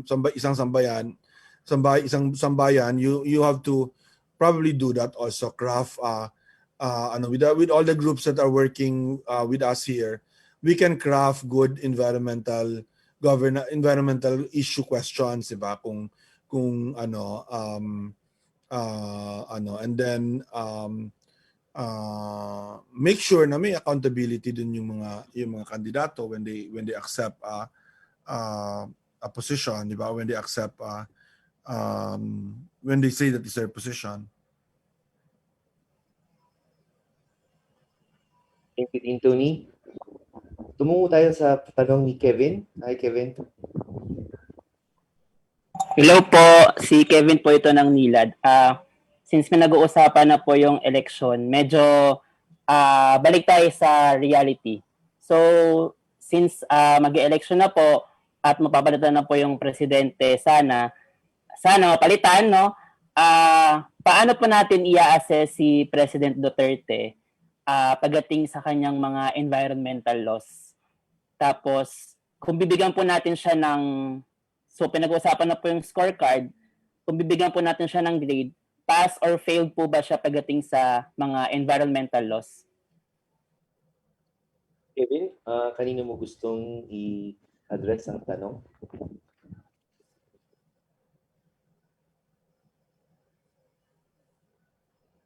Anyone can answer po. Anyone can answer po. Kahit sino po. From our 6 featured persons would like to start. Well, para sa akin, obvious sa mining, nakita natin na in these latest decisions about mining, talagang fail si President Duterte, no?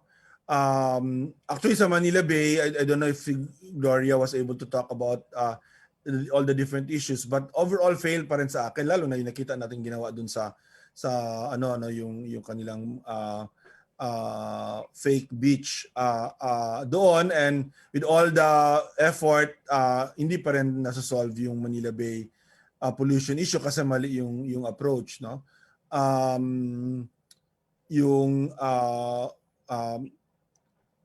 Siyempre sa Boracay, you can give credit kasi matagal na so I'll give credit to the president for that. Ang laki ng economic damage, of course, but sooner or later mangyayari talaga sa Boracay. Some things had to be done. So I'll give credit for that.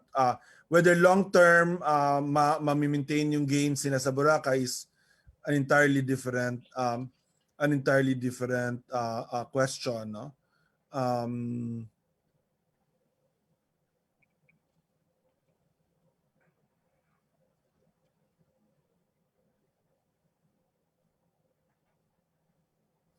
Gloria would like to say something.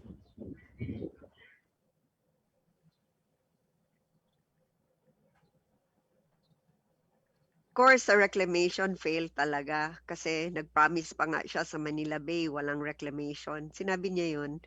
And then, pinirmahan niya yung legislative franchise law, bill into law na nag-aalaw in effect. But in other areas, yung na-share ko kanina, may mga policy reforms sa fisheries na kailangan tutukan din natin at make sure magiging effective. So I'm talking about sardine management plan and fisheries management areas and vessel monitoring. Game changers to. So kailangan nakatutok tayo na but credit ito sa administration ni Duterte. And because of the heads of the agencies who are there, no? But I'm sure matindi ang pressure sa kanila by the industry, but pinanindigan nila. So, meron naman na maayos, and I hope masuportahan ng mamamayan kasi andyan ang industry eh. In fact, nag-file na nga ng case, and then nag-file na naman ng bill na papasukin yung commercial fishers na masisira talaga. I mean, my gosh, that's really a step back kung i-allow yan. That's why we're really pushing hard na i-junk yung bill na yan. So, tingnan siguro natin sa various aspects. Yung sa plastics, wala pa, no? Under the Office of the President, yung National Solid Waste Management Commission. So, right now, it's fail sila doon. Thank you. Ako, climate change naman, sa energy may progress kasi kahit paano nag-impose sila ng moratorium on new coal power plants. Malaking bagay yon. I will not minimize that kasi 30 years na namin pinaglalaban yon. Yung LRC where I was used to be, kami yung mga lawyers ng first coal power plant sa Pilipinas, ng community, no? And finally, after 30 years, yung ADB sabi hindi na sila pa-fund. At of course, yung government natin a few months ago nag-moratorium. But that's not enough pa rin. But at least nandun tayo. But for me, overall, yung climate change being the most important challenge that the Philippines faces long term, has been quite problematic yung ating response. But that is not, I will not fault the Duterte government for that or the officials of the Climate Change Commission. I actually fault the law for that kasi ang sama ng ating batas ng climate change sa Pilipinas, it was not designed properly, no? It was designed for a situation where the president will consider climate change as his or her number one and only priority. Which of course is kind of a ridiculous thing to imagine, di ba, na ang daming kailangan gawin ng presidente. But that's really the so kailangan ng importanteng policy reform sa climate change before we can get our act together. In the meantime, in this most important problem that we have, di ba, basically wala tayong unified way of responding to it. Thank you po. May gusto pa po bang magdagdag before we entertain another question from our resource persons?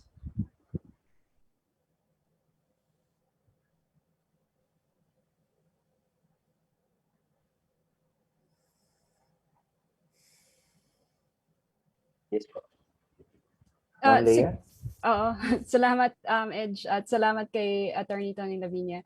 Oo, sa climate, actually last year, nagkaroon ng dalawang declaration ang Kongreso, 'di ba, yung Climate Emergency Declaration. At narinig natin sa mga speeches ni Pangulong Duterte na sinasabi niya na kailangan ng climate justice, etc.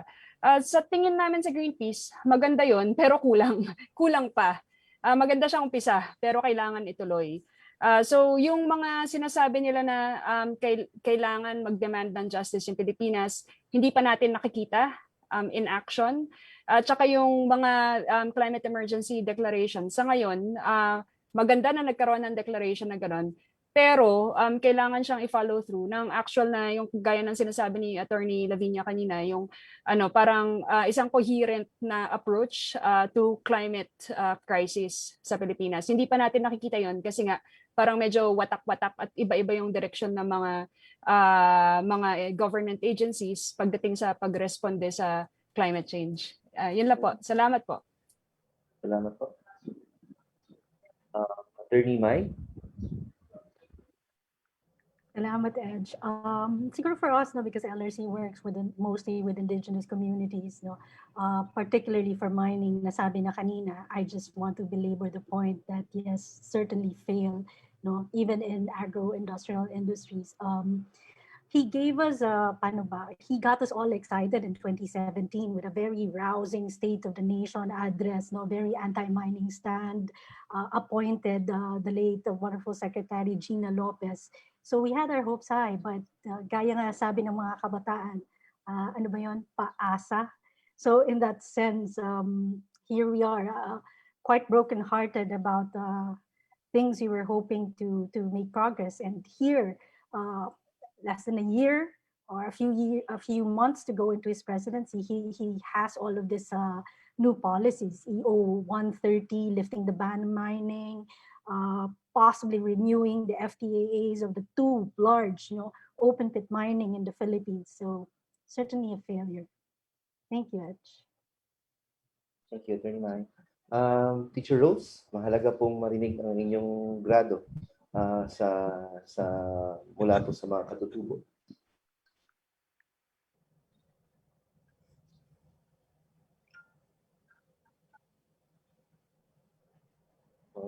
Wala yata si Teacher Rose.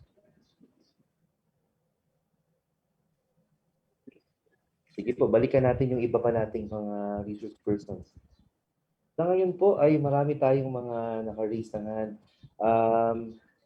May we start with Jen Galvez of Vanguard Radio, then Gwen of Clean Research, then Colleen Salamat. Yes, Ma'am Jen, please go ahead. Mute pa po si Ma'am Jen.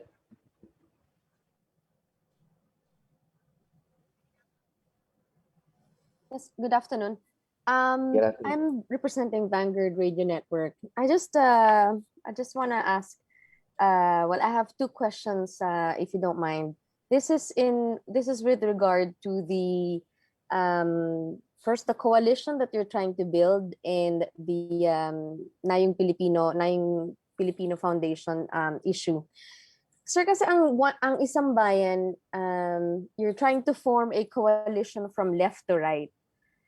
Pero yung mga personalities involved dito, at some point in their lives, na sama sa mga issues na controversial, either mining or something to do with the environment. So given that, will your coalition will Isang Bayan publish a sort of a naughty or nice list ng mga candidates or company or supporters, those who believe you're advocating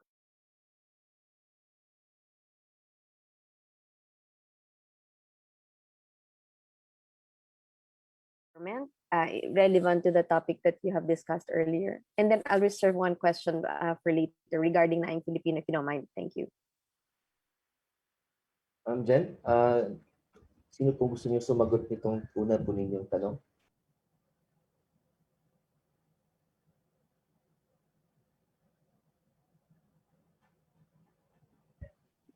Okay, naka-mute pa rin po kayo. Yung pag-intindi ko naman, di ba, nasa stage pa naman tayo ng process na nilay lang, hindi naman, parang wala pa naman tayong sinasabi, ito dapat. Tama naman yun na ano. So parang, and maybe the question is yung premature muna siya in terms of yung mga, sino mga kandidato, sino mga ano. I think pag-intindi ko sa proseso, itong mga ganitong roundtable is precisely para malabas natin lahat ng ating mga pinapaniwalaan, ating mga priorities at lahat, diba? And then some form of consultation siya. But I think eventually Sambayan has to make a decision on how they will frame, diba, the conveners. I think we'll have to do that process. How will they frame the environmental questions for the candidates that they will ask to and I would there are some questions that I can be very direct, diba? By the way, yung China West Philippine Sea is an important environmental question yan, kasi 'di ba, yung allowing China to build artificial islands to send their fishing militias are also very destructive of the environment. In fact, sa arbitration natin, arbitral ruling in favor of us, that was a very big win for the Philippines. So I think that eventually this can be very direct, diba? But I'm not gonna ask questions like, are you in favor of if you ask me whether the issue of Naing Filipino is an issue to us, because by the time these things are relevant, that would have been decided already, diba? For me, it's more the principle, diba? The principle of whether you will, diba, look at alternatives when you decide, diba? Sa akin kasi lahat ng problema, maraming problema sa environmental governance na naabutan ko in the 30 plus years I've been working on this, is because the private sector or the government refuses to look at alternatives which usually are better for the environment, diba? So sa akin, mas ganun yung gusto ko, na yung mga kandidato ko, diba, do they understand, diba, that they have to look at alternatives in environmental decisions to arrive at the right thing. Kasi hindi naman siya usually binary but things like yun, technology, are you for coal or not, that's a legitimate I think question to ask, diba?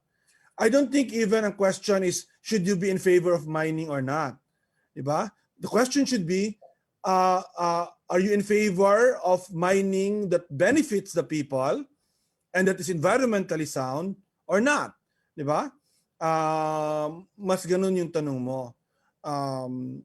Actually, sir, that's not my question. My question is, are you going to publish a list of naughty or nice sa environment ng mga private companies that will support candidates or even candidates or preferred candidates ng isang bayan in the near future? Kasi you're trying to form a coalition from left to right, and according to the former Justice Carpio, receptive ang group, ang mga certain individuals in certain groups. So that's just my question. Segueing to Naing Filipino, since you mentioned it, definitely I agree with you that the narrative about this one is not entirely complete, because may nagga-gaslight po sa issue. Unfortunately, may mga politikong nagdidip ng kanilang fingers. And according to a document that I have sourced,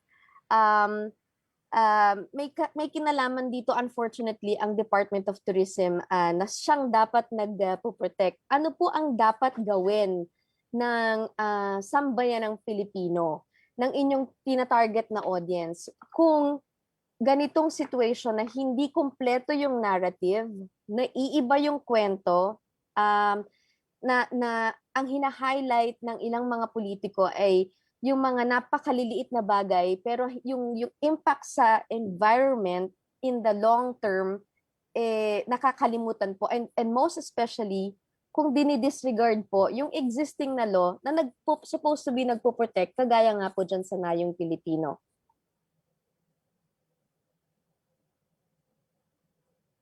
Maybe Attorney Gloria I can address the question to Attorney Gloria, sir.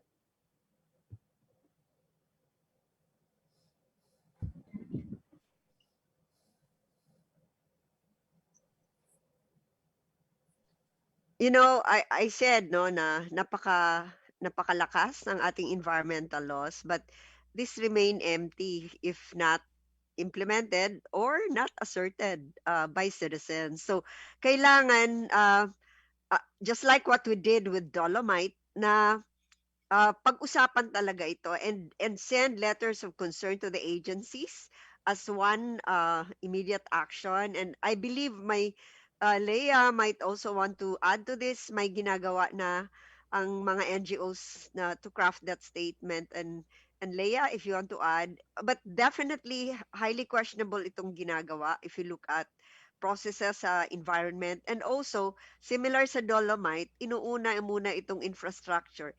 Dapat unahin muna yung health yung vaccination, at saka decentralized siya kasi ang maka-avail nito yung may kakayahan, pumunta sila sa centralized facility.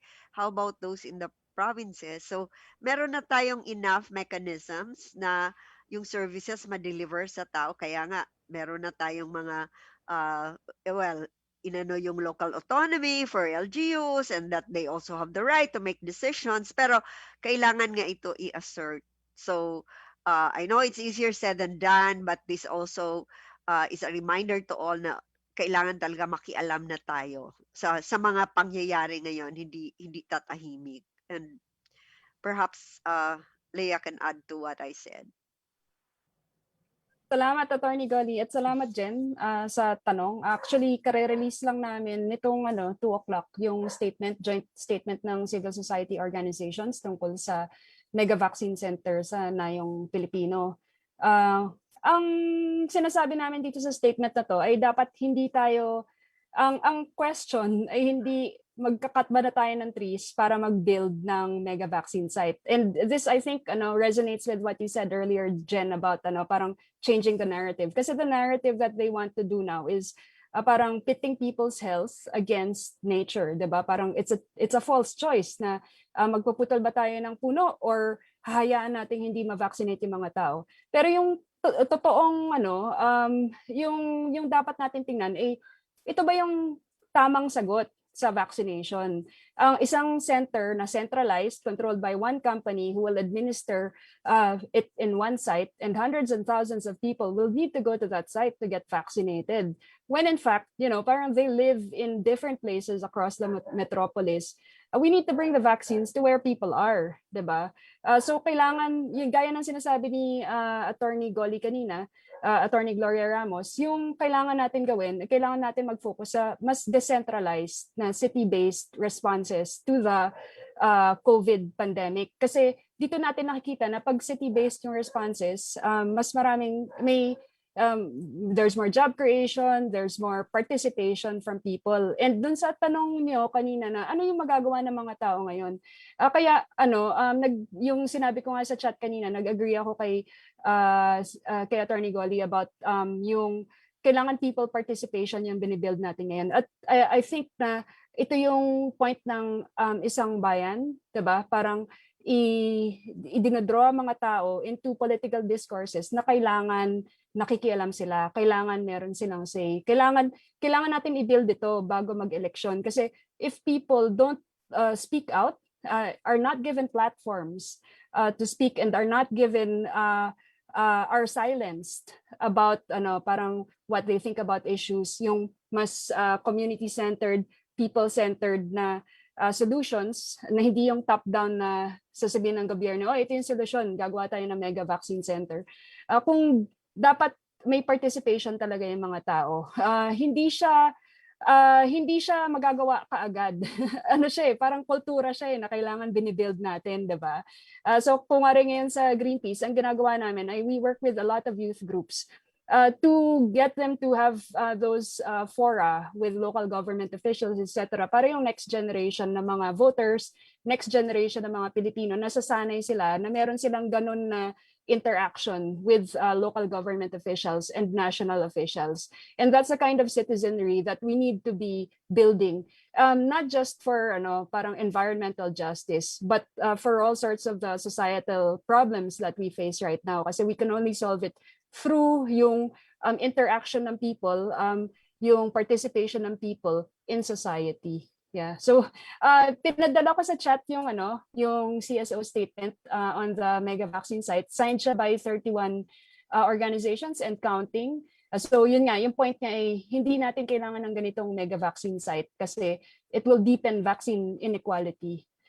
So, parang dapat hindi yung forest yung pinag-uusapan natin. Importante yung forest, pero hindi yun yung point. Ang point ay, if we are going to solve the vaccine problem, the COVID problem, what we need is a solution that brings the vaccines to people and not a solution that will centralize vaccines with one company in one site. Salamat. Salamat po. Nice natin ipaalala muna sa lahat dahil time check, it's 3:09. Kung meron po kayong karagdagang mga katanungan, ay pwede nating ituloy ito sa atin pong social media site. Live naman po tayo sa atin pong Isang Bayan Facebook page. But we'll entertain the last 3 questions for this afternoon. Kanina po na-acknowledge natin si Johnson, Manabat, Gwen, and Corinne. Would like to start? And by the way, before that, Attorney Howard Callejo will be one of the conveners of Isang Bayan, will respond. We'll ask him to respond doon sa tanong kanina bilang isang convener po ng ating pong Isang Bayan. Thank you.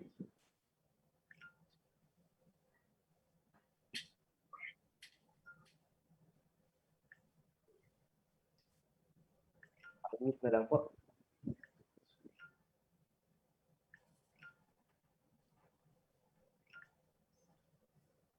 Ako na ba, Ed? Sorry.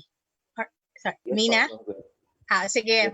Isang makakalikasang, naririnig naman nyo. Isang makakalikasang pagbati po sa inyong lahat. Ako si Gwen Borsena. I'm an environmental sociologist with Green Research as my base and member of different networks such as the Green Convergence and others.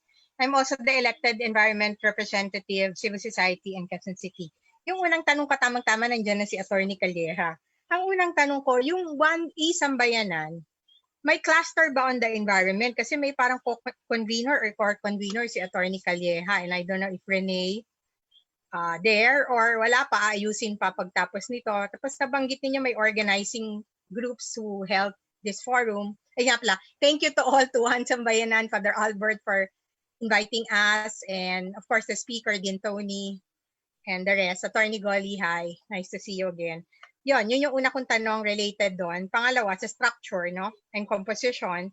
Pangalawa, this is a question and extended recommendation with a little sharing. I hope you will allow. Unang tanong ko, kung may cluster man and the speakers and the groups that are here and the people here, are you willing to sit down for a dialogue among the Greens? Kasi I noticed that many Green groups are not here. Even the big networks like the Green Thumb Coalition, although Greenpeace is here, Green Convergence parang many are still not here. You can still get them. So, and then why? Ang gusto ko sabihin, unang pwedeng gawin is to reflect on the strategies, both during the campaigns, the Greens engaging in the campaign, and also and what happened after the election, especially I think it started with Noy, with then President Noy, kasi we really engaged, some of us really engaged very actively, penetrating the policy committee of that non-conventional campaign. Okay, and then coming up with a common environment agenda, and then there, and then maybe, I don't know if it's still possible to get a contract with our chosen candidate. The way we did with Noy, we were able to get the environment agenda in, and modesty aside, because of that, we were able to get a chapter in the Philippine Development Plan. Nagkakaproblema dun sa, like what Attorney Golia said, the monitoring and implement and evaluation, kasi kulang ng structures for participatory environmental governance. Actually, from all the speakers, medyo kulang yung stress doon. Pero during the open forum, all of you stress it already. So I just wanted to highlight that. And in relation to that, last na tong gusto kong quote, we just had a forum, no? It's called the Ateneo Alumni Conversation on Laudato Si and the COVID-19 pandemic. Dean Tony was one of the speakers, Paring Bert. I encourage you, if you have time, to watch it. There are 2 days, 1 and 2. You go to the Ignatian Renewal Network page. I will put it there. And yung isang mahalagang quote na kinote ko din, I think mahalaga para sa atin. Ito, basahin ko sa inyo. Unless the citizens control political power, national, regional, and municipal, it will not be possible to control the damage to the environment. So yon, hanggat hindi tayo nag-engage sa politics, meaning some of us might have to enter, get elected, or if not, we really need to have the structures for participatory environmental governance. So there. So, and, ano pa ba yung gusto kong sabihin?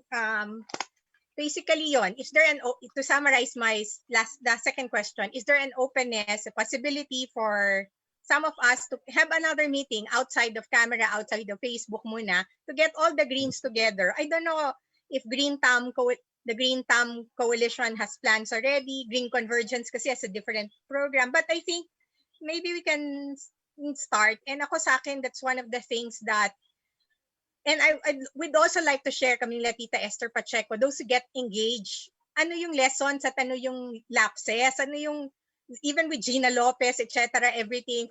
Si Father Albert would laging with tease me, ayan, kasi kayo, you supported Gina, you did it immediately, lambas, Duterte, etc. So, I think we really need to sit down, to be reflexive. So, that's my call. I think we still have time, but we need to do it fast. And we do to do it in dialogue, in synergy. Yun lang. Thank you. Thank you, Ma'am Gwen. I think we have to reserve that to Attorney Howard Calleja, who will be giving the closing remarks later. Para po isang capsule niyang sasabihin at sasagutin po yan. Okay, pakinggan natin yung last 2 points, no? Colleen and Johnson.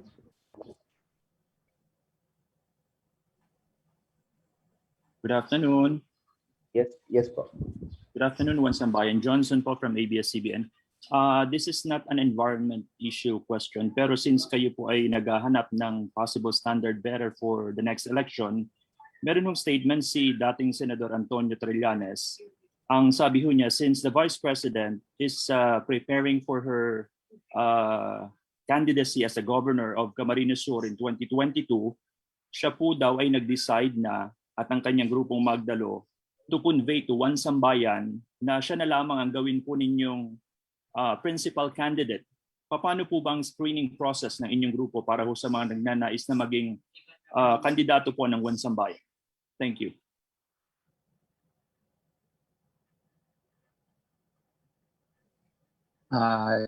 Edge will answer that later on. I'll just answer everything after all the other questions. So before my closing, I'll answer everything.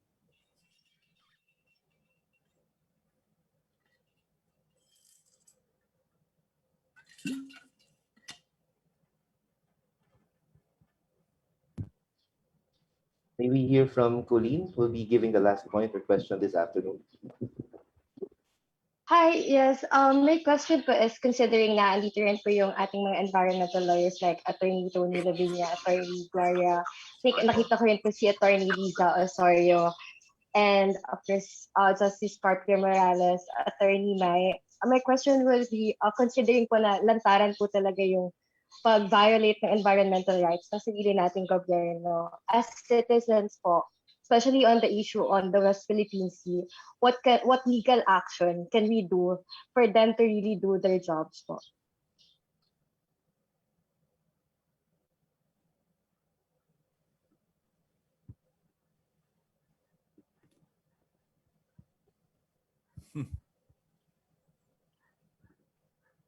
Tony? Yeah, Tony. Actually, kasi malapit na tayo sa election, mas mabuti if we just do political action. Doon tayo nakafocus kasi yung legal action while we do it, by its nature, matagal siya. No? It can take years for it to happen. So I would, at this stage, I would say na ang focus dapat natin would be political action. That's why I welcome yung convening na ito, na yung webinar na ito kasi nagawin natin siya early dahil nga napaka malaking issue ito next year for the elections, and if not, we want to make it a big issue for the candidates, including the candidates that Sambayan will eventually support.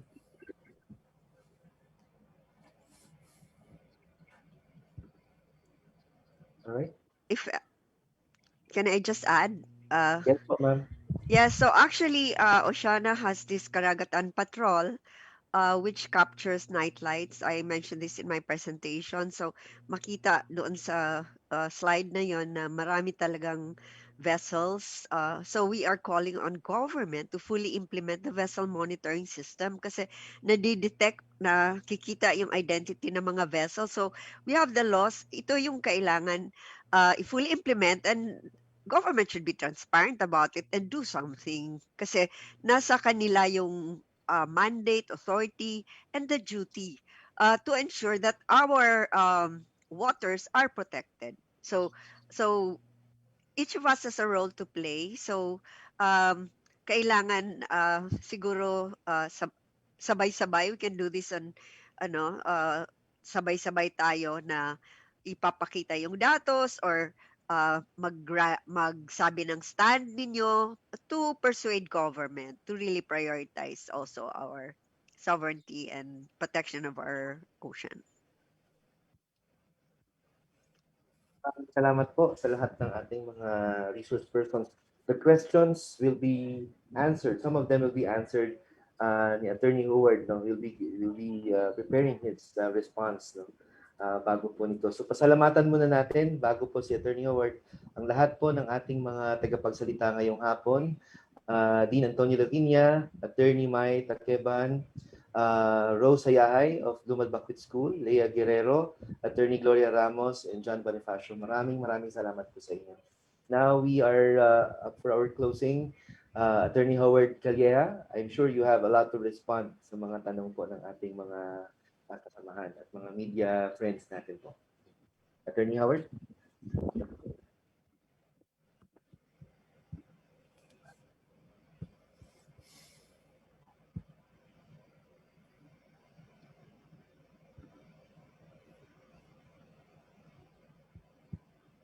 Pa-unmute po si Attorney Howard.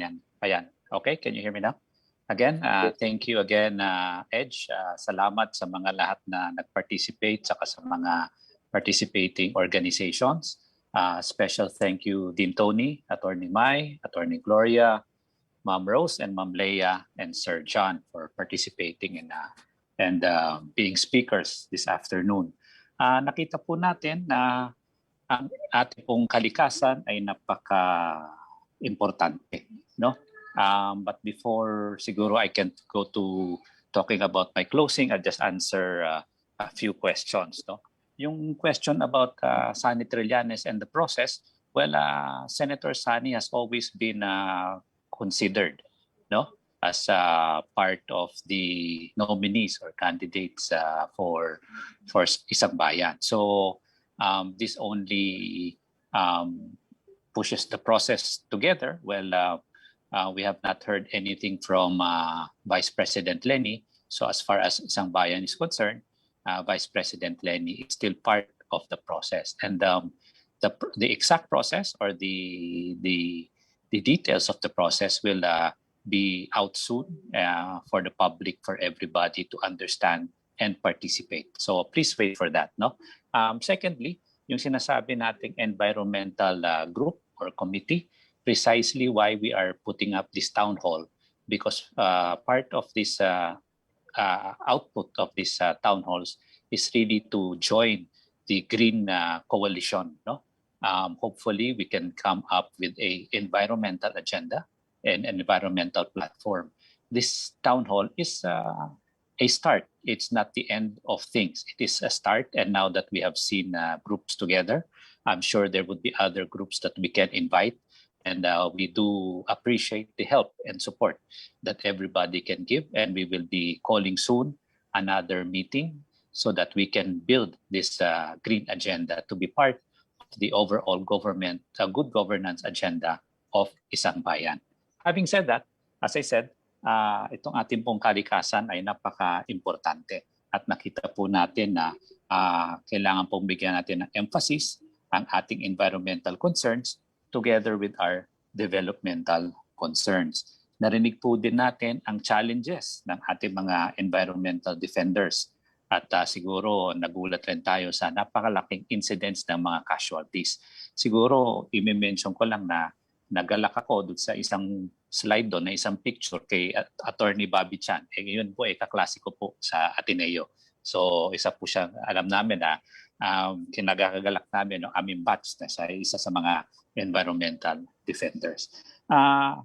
Narinig na rin po natin ito po panahon ng pandemya na marami pong frontliners. Pero totoo po, narinig po rin natin sa diskusyon ngayong hapon na ang tunay na frontliners, lalong-lalo na sa kalikasan, ay ang ating mga kapatid, mga brothers and sisters sa indigenous community. At kailangan po natin silang protektahan at suportahan din. So siguro marami rin tayong napag-usapan about voter preference and sa ating pong scorecard, sabi nga natin, medyo nag-fail itong gobyernong ito, itong Duterte government, narinig po din natin yan. Pero siguro, tingnan po natin moving forward. Kaya nga po tayo nandito, bumuo po tayo ng sarili nating, sabi na nga ng agenda, hindi na po tayo paloloko. At siguro, it is also up for us to unify, to get accountable later on after 2022, Duterte for his environmental sins. Isang Bayan is very happy to have engaged in this forum, in this webinar, and we are hopeful that you will join us in our call for a united opposition, not only for a united Philippines, but also a united opposition together with a united environmental and green agenda. Magandang hapon po at thank you po sa inyong lahat. Thank you, Attorney Howard, for responding to the question. And of course, ito pong mga hamon po na ating pong hinaharap ngayon ay mabigyan natin ng konkreto na mga hakbang with the town halls like this. No? At maraming salamat din sa lahat ng mga kaibigan natin na nag-stay on sa Facebook at dito rin po sa Zoom. Itutuloy po natin ang ating conversation. No? Pagkatapos ito, you can still post your questions at ibibigay po namin direkta sa mga sasagot po ng inyong mga tanong. May mga final reminders lang din po tayo on your screen right now. No,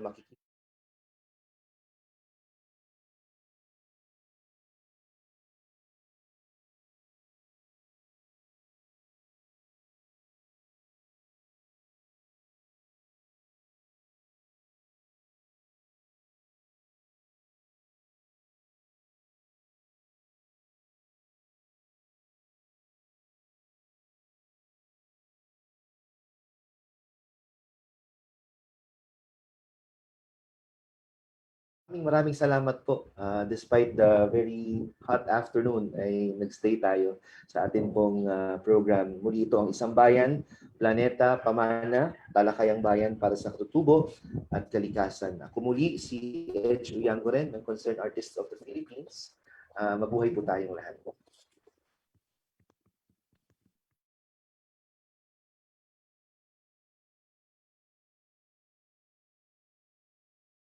Kung may time pa po kayo, you can stay on para po sa ating group photo.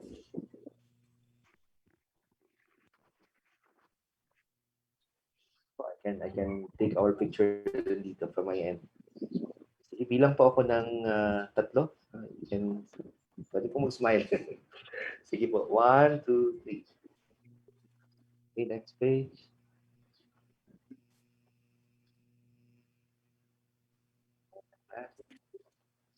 Alright, maraming salamat po muli. Have a good afternoon. Thank you. Maraming salamat po. Bye-bye. Maraming salamat po sa lahat. Salamat po sa It's sambayan. susunod na mga sambayan Organizers. gatherings. Broaden.